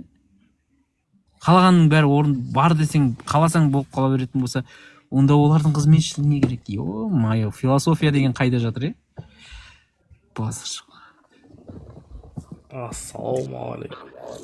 Алейкум ассалам. Негізі, егер ислам PhD болсаң да, негізі мынандай ислам саласында PhD қорғаймын десеңдер, осындай не жазсаңдар болады, ғылыми мақала, ғылыми жұмыс жазып жасаңдар болады, Нұрмұбаракқа барасыңдар да, жәннаттағы хор қыздарының жасайтын жұмысы туралы ғалымдардың көзқарастары дейсің да, әдебиеттерге шолу жасап, бәленбай анау сәләф солихтардан бастап түгел қарайсың да, бүкіл фиқ ғалымдарының жәннатқа қатысты аяттарды, хадис бәрін жинап, сосын сондай бір қорытынды жасайсың да, барып PhD қорғап аласың Нұрмұбарактан. Вот сендерге идея. Доктор болғыларың келе ма? Нұрмұбаракқа түсесіңдер да, араб тілін үйреніп аласың. И фуг еткізіп докторский қорғап тастайсың. Ақша төлей ма оған? Төлегенді білмеймін мен, төлей ма, төлемей ма. Стипендия аласың ғой.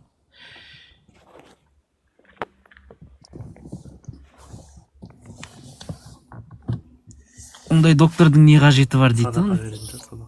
Сұрақ, не қажеті бар деген сұрақ. Егер мемлекет тарапынан не грант бөлінсе, 240 мың стипендия аласың ғой. Қысқа, сенің высшее образованиең бар ма? Высшее образованием бар. Айта бер, не білім, қай саланың білімін айтайын дедім, мен білмедім. Высшее образование бар ма сенде? Диплом бар. Аттестат бар. Диплом бар.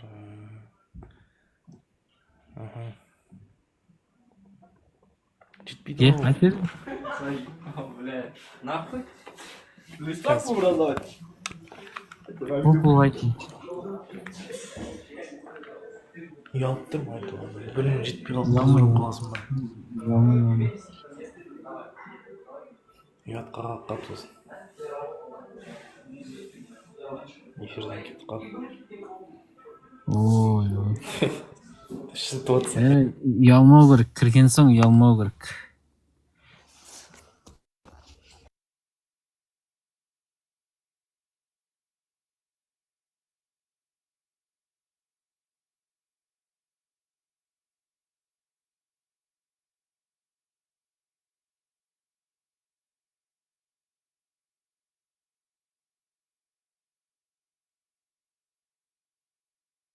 Манипулап.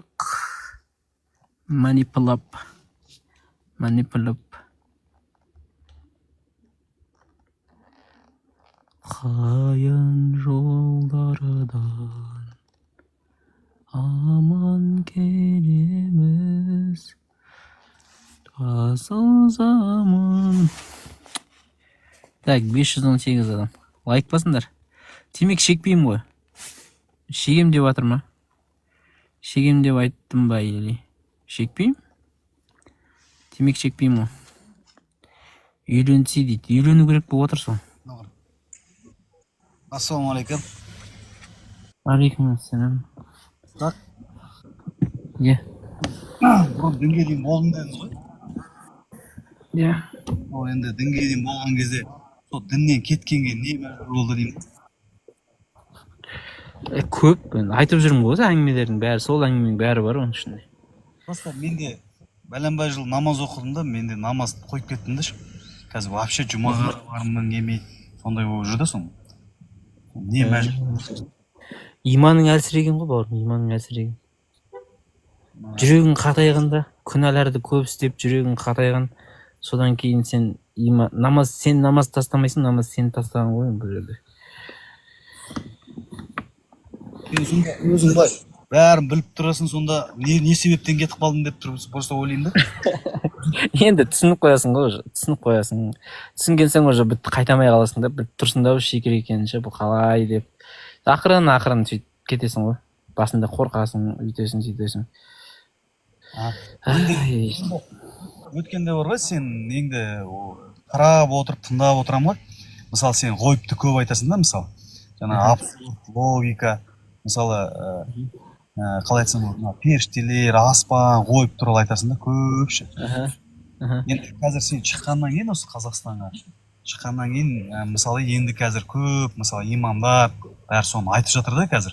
Осыған дейін намаз оқыңдар, дәрет алыңдар, намаз оқыңдар, дәрет алыңдар деп хадистерді айтатын да. И көбінесе абай атамыздың нелерін, ана заттарды айтады. И қазіргі таңда уже сен келгей бастағаннан кейін уже қазір имамдар да уже уағыздың ішінде уже ғойыптарды айтады да, мысалшы. мен мынау егер мынандай мен білмедім, бірақ егер осындай тенденция болса мен қуанам. Керемет тенденция ғой мынау деген. Керемет нәрсе, сен ғойыпты айтасың ғой, көп нәрсеш. Бұл иман деген нәрсе ғойыптан келетін нәрсе ғой, көп нәрсеш. Мысалы көзге көрінеді. Сен мысалы қалай ана черный дыра деп отырсың, жаңағы Алланың қолы бар ма, аяғы бар ма деген сияқты сондай нәрселерді көп айтасың да, мысалы. И адамда мышление басқа болады да. Бұрын осы уақытқа дейін мысалы сен шықпай тұрған кезде, мешітке барған кезде, уағызды айтқан кезде постоянно нені айтатыншы? Жаңағы дәрет алуды үйрететін, ақида мәселесі көп айтылмайтыншы. Қазір уже бір жағынан сен де себепкер болып жатсың да. Қарап отырамын. Керемет. Егер сондай тенденция болса күшті болады онда. Логиканы айту керек, философияны айту керек. Дұрыс болады. Негізі бар ғой, қалай айтсам болады да. Негізі көп жерде сенімен тартысқа түседі ғой. Тартысқа түскен кезде көбісі мына нені шариғатты оқып алады да. Көрдің бе? Негізі мен өзім ойлаймын, қазір уже заманға сай уже ғойыптарды да уже халыққа айту керек те, жаңағы уағызбен. Философиясын, ислам философиясын айту керек, ақидасын айту керек, ананы айту керек. Түсіндіру керек ол. Сұрай бастайды ғой адамдар. Соны мысалы жаңа бір жерде сен бір сұрақ қойып отырсың ғой. Жаңағы жәннатта жаңағы жұмысшылар бола ма деген сияқты сөз айтып отырсың ғой. Енді мен өзім ойымша айтайын. Ол жәннатта примерно мысалы бізде мына миымыз бар ғой, біздің шектеліп қалады ғой, мысалы қалай айтсам, мысалы компьютерде мысалы Pentium 3 бар, Pentium 4, Pentium 6 деген сияқты ше. Сол сияқты адамның миы шектеліп қалған. Мысалы біз ар жақтағы біздің галактикадан ары қарай кеткен нәрсені біз көзіміз көрмеген, ақылымыз естімеген нәрселер бар да, мысалы. Енді адамдар мысалы қазіргі таңда бұлар жеткізу мәселесі дұрыс емес деп өзім ойлаймын. Өйткені олар көрдің бе, жаңа жәннат туралы айтады да, адамдар көбісі ойлайды, олар жаңағы қор қыздар болады, көмекшілері болады деп жатыр ғой. Олар осы өмірде көрген нәрсені айтылады да, а может ол жерде смысл өзгеріп кететін шығар. Мысалы ол жерде қалай, действительно қор қыздар ма, олар қызмет жасай ма, ол не жасай ма, примерно біз көзіміз білетін, көрген нәрсемен айтылады да, а может біздің ақылымыз жетпейтін шығар оған. Ол сондай тұрғыда айтылған шығар деп ойлаймын да. Не болады, олай сондай болады мүмкін, иә. Мен сен қарап отырамын, содан бастап уже менде бір ағаларым бар, кезінде сен сияқты сол ғойыпты айтатын. 2013 жылы, 2011 жылдары жаңағы намаз оқып жүрген кезде ғойыпты айтатын. И сонда мысалы мешітке жұма намазға келіп тыңдап отырасың да, и тыңдап отырған кезде аналар имамдар олар басқаша айтады да адамдарға. Мысалы шариғатты айтады, мысалы қалай дәрет алуын айтады. И ананы мен қанағаттандырмаймын да, мысалы. Ал мен уже анандай қалай айтсам болады, ана кісілер информация беріп тастаған ғой, уже ғойыпты айтасың, Құдай туралы, жаңа періштелер туралы, сахабалардың өмірлері қалай ұшқан деген сияқты сондай нәрселерді. Негізі мен жаңа бір жағынан сенің де бір плюстарың бар да, мына жерде көп жерде. Өйткені қазір қарап отырмын, көп жерде уже имамдар уже ғойыпты айтып жатыр да, жаңа өзің айтып отырсың ғой, жаңағы философия нелерді айтып жатыр деп тұр да. Ол да дұрыс. Дұрыс, өте жақсы тенденция екен. Жақсы, рахмет кім.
Так, не айтайын деп едім. Өткенде кітапты оқыдыңдар ма, оқымадыңдар ма? Келесі неде басқа кітап айтам. Так.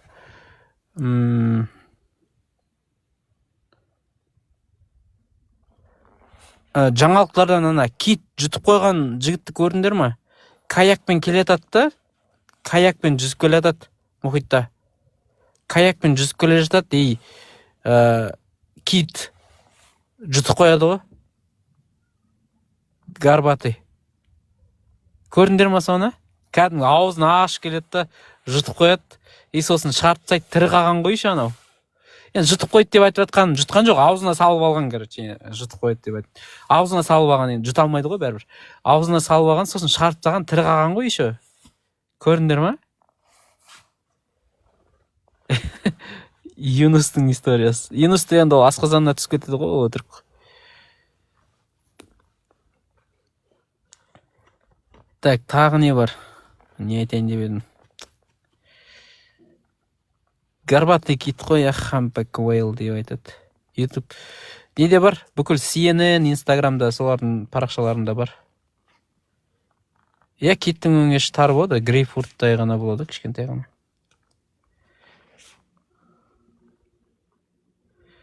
Усатый киттар ғой олар, мұртты киттар. Олар жұта алмайды. Бұл жерде, короче, адамды жек қоятын шанс неде ғана бар ғой? Кімде ғана бар? Анау мұрын тоңқиып тұратын кит қалай еді? Мұрын тоңқиып тұратын зубастый кит. Кальмарларды аулап жейтін бар ғой, тереңге түсіп. Жоқ, касатка емес, касатка бетте жүр. Тереңге түсіп, нелерді аулап жейді, кальмарларды аулап жейтін. Кашалот. Кашалотта ғана шанс бар негізі адамды жеп қоюға. Қалған киттар жемейді, олар планктондарды сүзіп не алады ғой. Олар усатый киттар ғой, усатый. Анау зубастый, тісі бар. Кальмарлардың бытшын шығарады ғой, кәдімгі. Астына түсіп. Кәшелек дейді. Бәрі айтып жатыр, Еретик деген киноны көрдің ба деп. Сол киноны көріңдерші бәрің. Үй тапсырмасы бүгін сол. Еретик деген киноны көріңдер, короче. Сол киноны көріңдер. Сосын айтасыңдар ма? Мен өзім көрген жоқпын бірақ оны.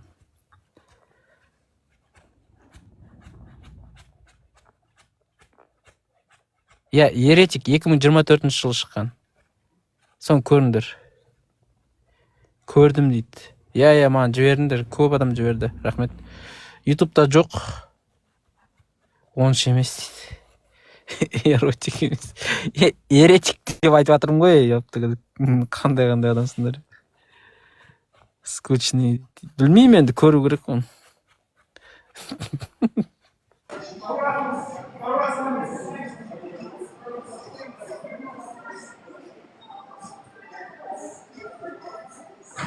Рахмет деген сөз арабтық екен, сонда қазақтар бұрын қалай айтты? Алғыс деген шығар, білмеймін. Алғыс деген сөзді арабтық не екен? Не екен? Еретик ба? Жарайды. Еретик деп айтайын. Қалайсыңыздар? Еретик деп айтайын, жарайды. Кейден сауатым жетпей қалады, айып өтпеңдер.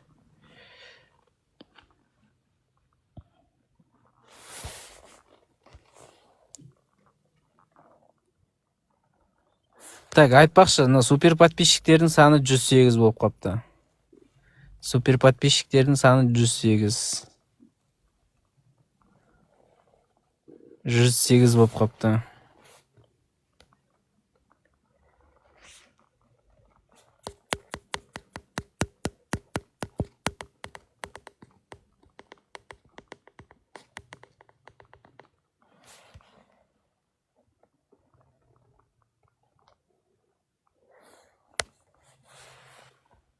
Түнге 2 минут жоқ, қазір 10 минуттан кейін жауамыз.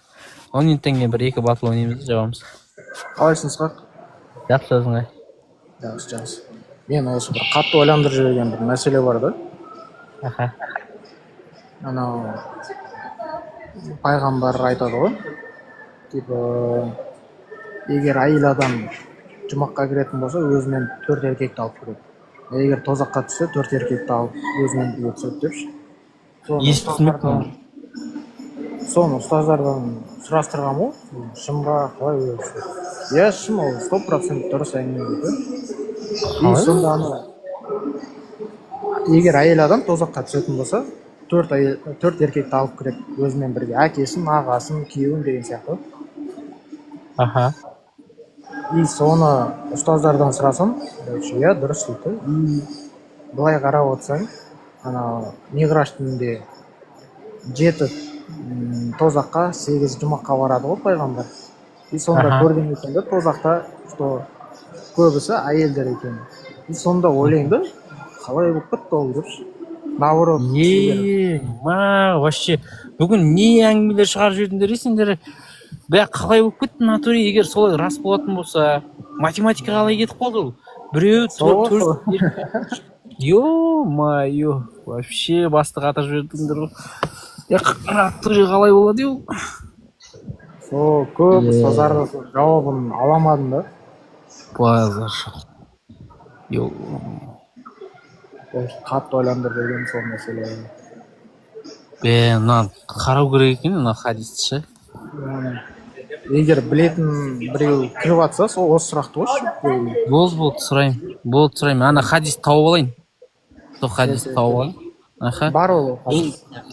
Рахмет Арсен. Бүгін вообще миды ашып жібердіңдер сендер бар ғой. Кәдімгідей миым ашып кетті бар ғой. Қалай сонда? Сол хадисті табу керек. Сонда бір әйел өзімен бірге 4 еркек алып кіретін болса, қалай жәннат тозақта әйелдердің саны еркектерден көп болады? Қалай ол сонда? Короче, естімей қалғандарға былай дейді, Арсен айтады. Бір хадис бар дейді. Бір әйел жәннатқа кірсе өзімен 4 еркек алып кіре алады. Тозаққа кірсе өзімен 4 еркекті алып кете алады дейді. Енді тура солай болатын болса, онда пайғамбар айтып кеткен тозақта жәннаттан көп депші. Амансыңдар ма? Саламатсыз ба? Қайырлы кеш деп Қайырлы күн. Ассалаумағалейкум, қалайсыздар? Жақсы жүрмесін. Не істеп жатсыздар? Миымыз ашып отыр қазір мына жерде. Басымыз қатып кетті. Құдай жоқ дейсіз ғой. Құдай бар дейтін адамдар басымызды қатырып жіберді мына жерде. Ұйқаспай жатыр ма? Математика келмей жатыр. Математичті етпей жатыр да.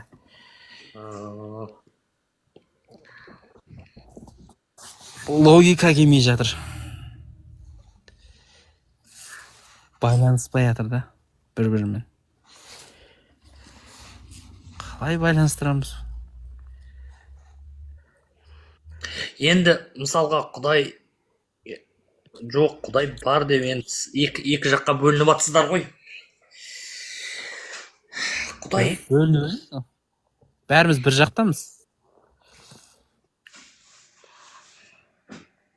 жақтамыз. Бірақ пікіріміз ұқсамайды. Енді әркім әр бөлек қой. Кім не десе де бір Аллах бар екеніне сенеміз.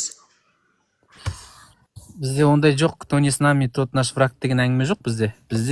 Біз с нами бола беріп, кездеспеуге де болады. Бәріміз біргеміз, бірақ бір-бірімізбен кездеспейміз. Ол нормально. Солай деңіз, дұрыс.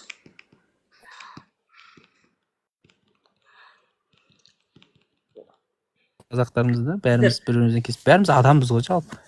Сонда намаз оқыған адамдардың бәрі жалған дейсіз ғой да, сонда бәрі жай әшейін деп отырсыз ғой. Өз әлемінде жүрген адамдар ғой енді ол кісінің. Олардың сенгеніне мен сенбеймін, мен сенгенге олар сенбейді. Проблема емес. Олар бізбен алыс болса, жек көрмесе болды. Легенда. Орхан рахмет. Жуасып қалыпсың ғой дейді. Мен ағайындар анадан туылғаннан бері жуаспын мен. Мен біреу кеп тістемесе, мен таласпаймын. Мен не үшін агрессия көрсетемін? Не үшін мен жындануым керекпін? сөйлесу общение мына жерде. Бека душида ұстаз жуас қой дейді. Жуаспыз ғой.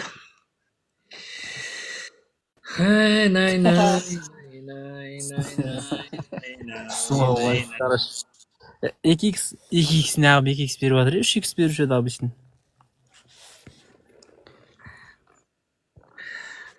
Бір роза достар.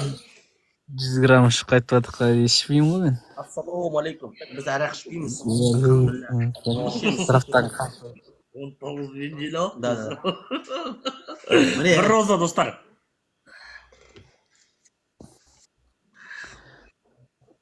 Так, 2x 2x енді басталады екен ғой. Осыған достар ұру керек еді, бля. Осыны бір алу керек еді. 19 вин бар бізде. Давайте. 2x кетіп жатыр. 40 секунд. Пончик бар ма? Пончик. Так, осы аккаунтым қосылады, монетизация қосылған, арзанға берем, видеомен ақша табасыз дейді. Жұлдыздар, не болды жағдайыңыз? Нашарлап кетті ма? Аккаунт сатып жатсыз ба не? Біз жаққа келіп сатып жатқаныңызда жол болсын енді оны. Неғып біз жаққа келіп сатып жатсыз? Рахмет, Орхан. Ай, Орхан. Скақ ба? Скақ. 20 секунд. 20 секунд. Ашсай? 2. Естіп отырмайды. Естіп отырмайды. Сен қараш, сен бір сұрақ қоям, сен жауап бере аласың ба? Қой, мен жауап беретін, жауап бере алмайтындар да бар. Қой. Қара, мен сен айтпаймын, ештемені тиіспеймін, там құдай жоқ, анау, мынау деп. Сен қара, қаншама бір күнді стримде отырып, қаншама ақша табасың? Бір күн отырмаймын, 2 сағат отырамын. Жарайды, 2 сағат отырасың да, қаншама ақша табасың? Білмеймін, әр кезде зарақлай. Мысалы, қазір 2000 монета тұр. 2000 монета деген қанша теңге? Жоқ, тыңдашы, қойшы. Енді давай таза айтайық та. Вот, например, мен айтамын, қаншама, например, сұрақ қойса, мен айтамын. Сен қазір, осы кеше ардыгүн кіресің да, қаншама ақша табасың? Білмеймін мен, әр кезде әрқалай ол. Жоқ, енді сен қара. Сен мысалы тамақты ішесің, шайды ішесің, таңертең тұрасың, кешке ұйықтайсың, сен кешке, например, сен сағат 8-де жаттың ба, 10-да таңертең ояндың, 6-да 8-де ма, сен айтасың 11 сағат ұйықтадым дейсің. Бұл мен жұмысым емес қой, мен білмеймін оны. Жинап шығарып аламын кейін. Жоқ, енді шығарып аласың. Айтсай, самый больше қаншама сен ақшаны шығардың? Жарайды. Самый больше тапқаным ба? Короче, менің американский донатерім бар. Ол қазір Америкада блокқа түсіп кетіп қалды. Сол жігіт бір маған бір стримде 130 мың атқан. 130 мың теңге сен таптың, не? Таза. Бір стримде, сол CLT деген аккаунттың иесі атқан сол. 130 мың. Жоқ, біз самый больше 50 мың теңге таптық. Самый больше. 50 мың теңге. Білмеймін енді, әркімде әрқалай ғой енді ол. Сен неге бізге айтасың да, сен айтасың, анау біз арақ ішеміз, базар жоқ. Сен тоже несің ғой, бұл жерде ақша тауып жатсың, сен құдай жоқ деп, атеист деп, сен өзің ақшасын тауып жатсың ғой енді, базар жоқ, құдай жоқ деп. Бұл сайд эффект, қара, последний, енді қара. Мен жүргенімнен бір жылдан асты. Айтып берейін, мен до конца айтып берейін. Мен саған до конца айтып берейін. Айтып берейін мен, до конца айтып берейін. Уақыт жоқ. Бассай, немене, тема немене. Көт шыдамай жатыр ма, не? Көт шыдамай жатыр ма? Уақыт жоқ, көрдің ба? Потому что мен білем, осы жерде сен отырсың да, ақша тауып та, сен бізді алқаш. Мен саған қанша ақша тапқанымды. Тыңдашы, до конца тыңдашы, басшы ойын жүре берсін. Ойын жүре берсін да, әңгіме соғай. Қақы, ойын жүре берсін да, сөйлесейік та. Көтінді ашып жатыр ғой, көтін ашылып жатыр да, көтін шыдамай жатыр. Көтін ашылып жатыр ғой. Бассай, қара, сен көтін қазір ашылып жатыр да, мына жерде келіп ақшан. Біз де мына жерде отырмыз. Сен неге сен бізбен алқаштар, анау арақты ішіп жатыр. Сен бізбен бірге іштің бә, көрдің бә бұны? Мен саған айтқан жоқпын ба сен алқаштың деп? Сен жаңа арақты ішіп жатыр дедің сен. Біз саған айтып жатырмыз. Біз міне қымызды ішіп жатырмыз. Мен емес оны комментарийға жазды ғой сендерге. Жоқ, ол сен маған анау ретте айттың. Олар адамдар да жаза береді. сен өзің темекі шегесің ба, қымыз ішесің ба, арақ ішесің ба, сен неменен? Ішпеймін. Ешқайсысын ішпеймін. Қымыз ішпейсің ба? Жоқ, жақпайды маған қымыз, ұнамайды. Ұнамайды ба? Сен өмірде негізінде қандай тамақты жақсы көресің? Су. Су. Сен судан басқа қандай тамақты жейтін, пісірген тамақты қандай жақсы көресің? Білмеймін. Ой, жаңа электронканы шегіп жатсың ба сен? Иә, электронка шегіп Енді жатқанбыз. айтса енді электронканы шегіп жатырмын деп. Мен уже дауысынан білемін ғой сен не істеп жатқаныңды. Электронка шекпеймін, мен ештеңе шекпеймін вообще. Жоқ, енді қара. Сен мына жерде тауып жатсың да, мынаумен хайп ұстап жатсың, тұра тұр. Жоқ. Ой, мына тыңдасаңдаршы, мен сендерге айтайын да бір ауыз. Айт, тыңдай. Бір ауыз айтайын. Мен эфирде отқаныма 1 жылдан асты уже. 1 жыл, 6 ай ма, уже 1,5 жыл болады скоро, 1,5 жыл болады. Мен осы маған подарок ата бастаған бар ғой, маған подарок ата бастағаны. Бір 4-5 айдың шамасы бар ғой. Мен 1 жыл бойы тегін отқан адам, ол маған маңызды емес ол. 1 жыл бойы ештеңе таппай отқан, біледі ғой мына жерде отырған адамдар. Потолок 2000 монетамен отырған 1 жыл бойы. Сосын сен қандай пайданы көріп жатсың ғой сен ғой? Халық ризалығын білдіріп атып жатыр өздері. Молодец, қолдайық саған, қалай поддержка берейік деп қаншама адам жазып жатыр. Каспиіңді бер, анау мынау атайық подарка деп. Өзі ниетімен айтып жатыр. Мен айтқан жоқпын. Подарка атыңдар, давайте, желание ойнайық, ұтайық, Қазақстан деп мен қуып жүрген жоқпын ғой ешкіммен. Мен отырамын, әңгімеміз айтамыз. Сосын халық ұнап жатса, риза болып жатса атады өздері. Ол кейін келіп атып жатқан адамдар. Ол чивый деген ол халықтың саған деген разылығы. Соны білмейсің бе? Чаевый, ол чаевый ма, который беретін чаевый ма? Иә, халықтың маған деген разылығы. Чаевый дейсің. Сен осы сен өмірің, сен официант сияқтысың мына жерде, иә? Сен бізді бәрімізді санайсың, біз официантпыз, иә? Біз седік та, ой, чаевой лақтырдық, иә? Чиви деп. Сол ма? Саған? Иә. Сен күліп жатсың, сен бір, как сказать, немене мен қандай сұрақ, күлкі сұрақты қойдың ба? Түсінбеймін. Прикол айтып жатырмын. Неменеге, енді прикол дегенде енді жарайды. Халықтан қалмай жүрсіңдер, халықтан қалмай, трендтен қалмай жүріңдер. Чиви деген приколды білмесең, тиктокта қалай жүрсің. Иә, сен жасың нешеде? Менің жасым 30-да. Йо, майор. Есімің кім болады? Менің есім Ардақ. Фамилиям Құлтай. Фамилиям Құлтай. Есімім Ардақ. Құлтай. Сен өзің негізінде, сенде отчество дейтін жоқ та? Отчествосын не қылайын деп едің енді? Жоқ, отчествоң бар ма? Жоқ. Жоқ, соны айтып жатырмын ғой. Нені айтып жатсың? Отчество деймін ғой, сол жоқсың сен. Сен өзің қай жақтан тудың? Отчество деген, отечество деген сөз бе? Мен Қазақстанда туылғам, мен отечеством Қазақстан. Қазақстан. Сен Қазақстанда қай жерде тудың? Мен Қазақстанның ортасында туылғам, қақ ортасында. Жоқ, ортасында енді айтсайық қай жерде. Сен енді мен жаман сұрақ қойып жатқан жоқпын ғой, боқтап, анау мынау сөйлеспей. Қақ ортасында туылғам Қазақстан. Енді айтсайық қай жерінде. Мен қарасай картасы. Жоқ, сен айтсай осы жерде, осы қалада, осы бәрін істе деп жауап берсе енді немене әрі-бері былай жүгіріп жатсың да? Не қара.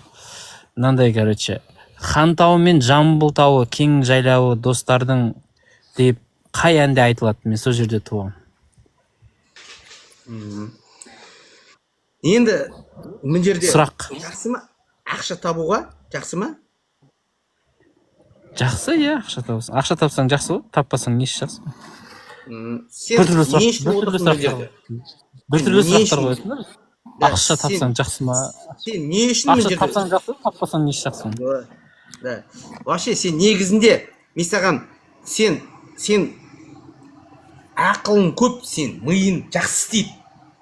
Мен саған жауап бер, сен осы өмірде да жауап берсең, мен саған айтамын, сен осы өмірде не үшін өмірді сүріп жатсың? Тамақ ішуге ме? Или өмір сүруге? Или өмір сүруге, или тамақ ішуге? Сен қарашы, скак. Сен бастай, ойын бола берсін, әңгімені соғайық та, саған әңгіме керек болды ғой, сол әңгімені саған берейін. Маған бар ғой, бір андай ұйқасатын, бір сөздің басы бар, аяғы бар, бір әңгімелер керек та, сен әңгіменің шеті бар, бір басы жоқ, аяғы жоқ, түсініп атқан жоқпын, не әңгіме болып атқан. Енді немене сен, енді сен қызық адамсың.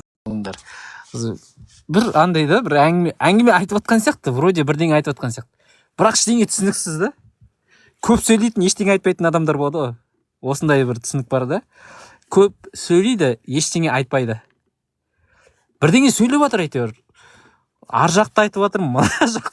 Бірақ ештеңе айтып атқан жоқ та, мен алған жоқпын ештеңе, түсінген жоқпын. Сен тамақ жейсің дей ма, ақша табасың дей ма, өмір сүр дей ма, арақты айттым ортасында, қымыз, қай больница, дым түсінген жоқпын вообще. Депутаттар сияқты дұрыс. Көп сөйлейді, бірақ ештеңе аламайсың да, ішінен бір іліп. Не айтты деп ше? Түсініксіз. Мағынасы жоқ. Не мағына ол жерде? Ақша тауып отырсың ба дейді. Подарка атып отқандар білмей ма сонда? Адамдар и так біледі ғой, кімге қанша подарка атылып отқан, одан кім не тауып. Ешкім бір байып кетіп отқан жоқ, миллионер болып отқан жоқпыз. Жүрдік қой бір жыл ештеңе де істемей, өзімізбен өзіміз. Ризашылығынан атса адамдар. Ойбай деп мен өтірік патриоттықтан теуіп атқан жоқпын. Бірдеңеңді сөйт, Қазақстанның намысы деп ана ақпен қараға ұқсап. Болды, бір батыл ойнақта қайтайық болса мен. Рахмет, бәріңізге алғыс. Так, бір жерде ана Айдос легендада 100 адам жиналып кетті тоже. Маникулек.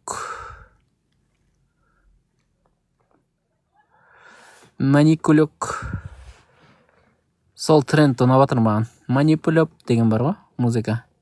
Та-да-да-танк дейтін. Сол зор екен сол. Алға дейді, рахмет қазақ. Жалпы тақырыбымыз осы. Бүгін негізі өте қызық сұрақтар қойылды.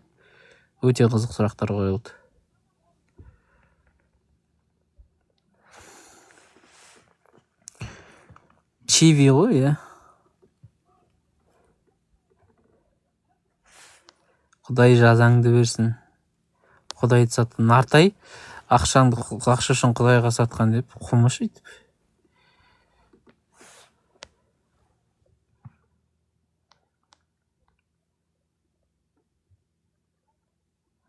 Сенен бір тиын алып жатырмыз ба, айтшы.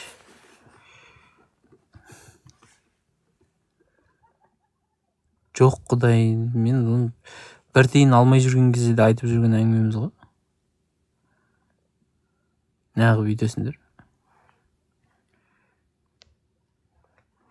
Манипулеп.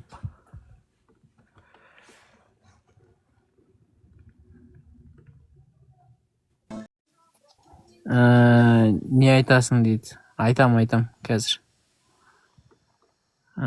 Президент бош дейді. Президент боламаймын. Сыйлық атып отқан оң. Чувак, у тебя 500 человек сидит. Чего ты хочешь? Венчики забирай и мяч. Смотрите на лайки. Бізде 21 вин бар бізде, давайте. 21 венчиков у него. 21 венчиков, ё-моё. Давайте, последний батл. Главное, чтобы качество было. Последний батл, ребята. Соңғы батл, осымен шығамыз, сосын демаламыз. Сейчас они качество покажут. Эфирді записьті саламыз. Так, сұрақтарын болса қойып отырыңдар. Жауабы қандай мына сұрақтың дейді. Бұл сұрақтың жауабы парақшадағы неде тұр? Постта тұр. Парақшада пост бар, сол постта тұр. постқа өтіңдер. Сол жерде осы сұрақты толық талдап мен пост шығарып қойдым. Кешке эфир бар ма дейді. Белгісіз. Оннан кейін ашып қалуы мүмкін. Бірақ енді точно айта алмай тұрмын қазір. Бірақ ондардан кейін, может. Грузин ба дейді, білмеймін. Лайк басыңдар.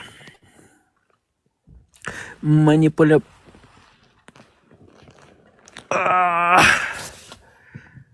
Международный батыр алға Қазақстан дейді. Қазақстанның намысы бауырлар. Қазақ елінің намысы. Солар түсінбеймін бар ғой. Сені өтіріктен намысқа басып ақша жасап отыр да былай алған кезде. Ол ұтылып қалса, сонда анау ұтылып қалса батылды. Қазақ елінің намысы түсіп қала ма деймін. Не қатысы бар оның қазақтарға вообще деймін. Ол какой-то біреу. Сен үйіңде мысалы сен мысалы үйіңде бір өзбекпен шашки ойнап ұтылып қалсаң, сен қазақ елінің намысы үшін ойнаған жоқсың ғой деймін да, сол шашкиді ше. Сен ұтылып қалғаның үшін анау қазақ елінің намысы түсіп қалмайды. Ешкім білмейді кетеді, даже сен анау айдалада отырып үйіңде бір өзбектен ұтылып қалғаныңды ше шашкиден. Бұлар тиктокта отырып қазақ елінің намысы, бауырлар, 7.000, 5.000 Қазақстан, басайық, қанеки, намысты бермейік. Кімнің намысы қай жаққа кетіп жатыр деймін да, атаң әдеттер.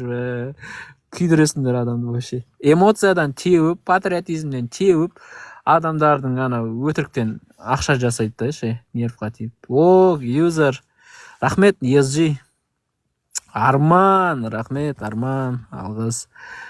Түсініксіз да сол движениялары солардың. Рахмет. Отса өз намысы деймін да, өздеріне өздері. Йо-майо, мұналары аппасын сияқты ғой, мен рәкең шақырып қойын құрсын. 20 винім кетіп қалмасын. 21 винім кетіп қалмасын құрсын. 2-0-1 дейді. Сонда желание қойнап атады әйтеуір. Түсініксіз. Манипуляп. Ертең ораза туралы айтшы дейді. Жақсы, мен ораза туралы нелер қарап көрейін, научный ғылыми мақалалар қарап көрейін. Сол ғылыми мақалаларды алып, ораза туралы қандай жазылған соны қарап көрейін. Ештеңе жоқ, Ибрагимович, ешқандай да плюс-минус емес. Просто 21 рет жеңгенбіз ғой. Қазір жеңіліп қалсақ 0 болып қалады.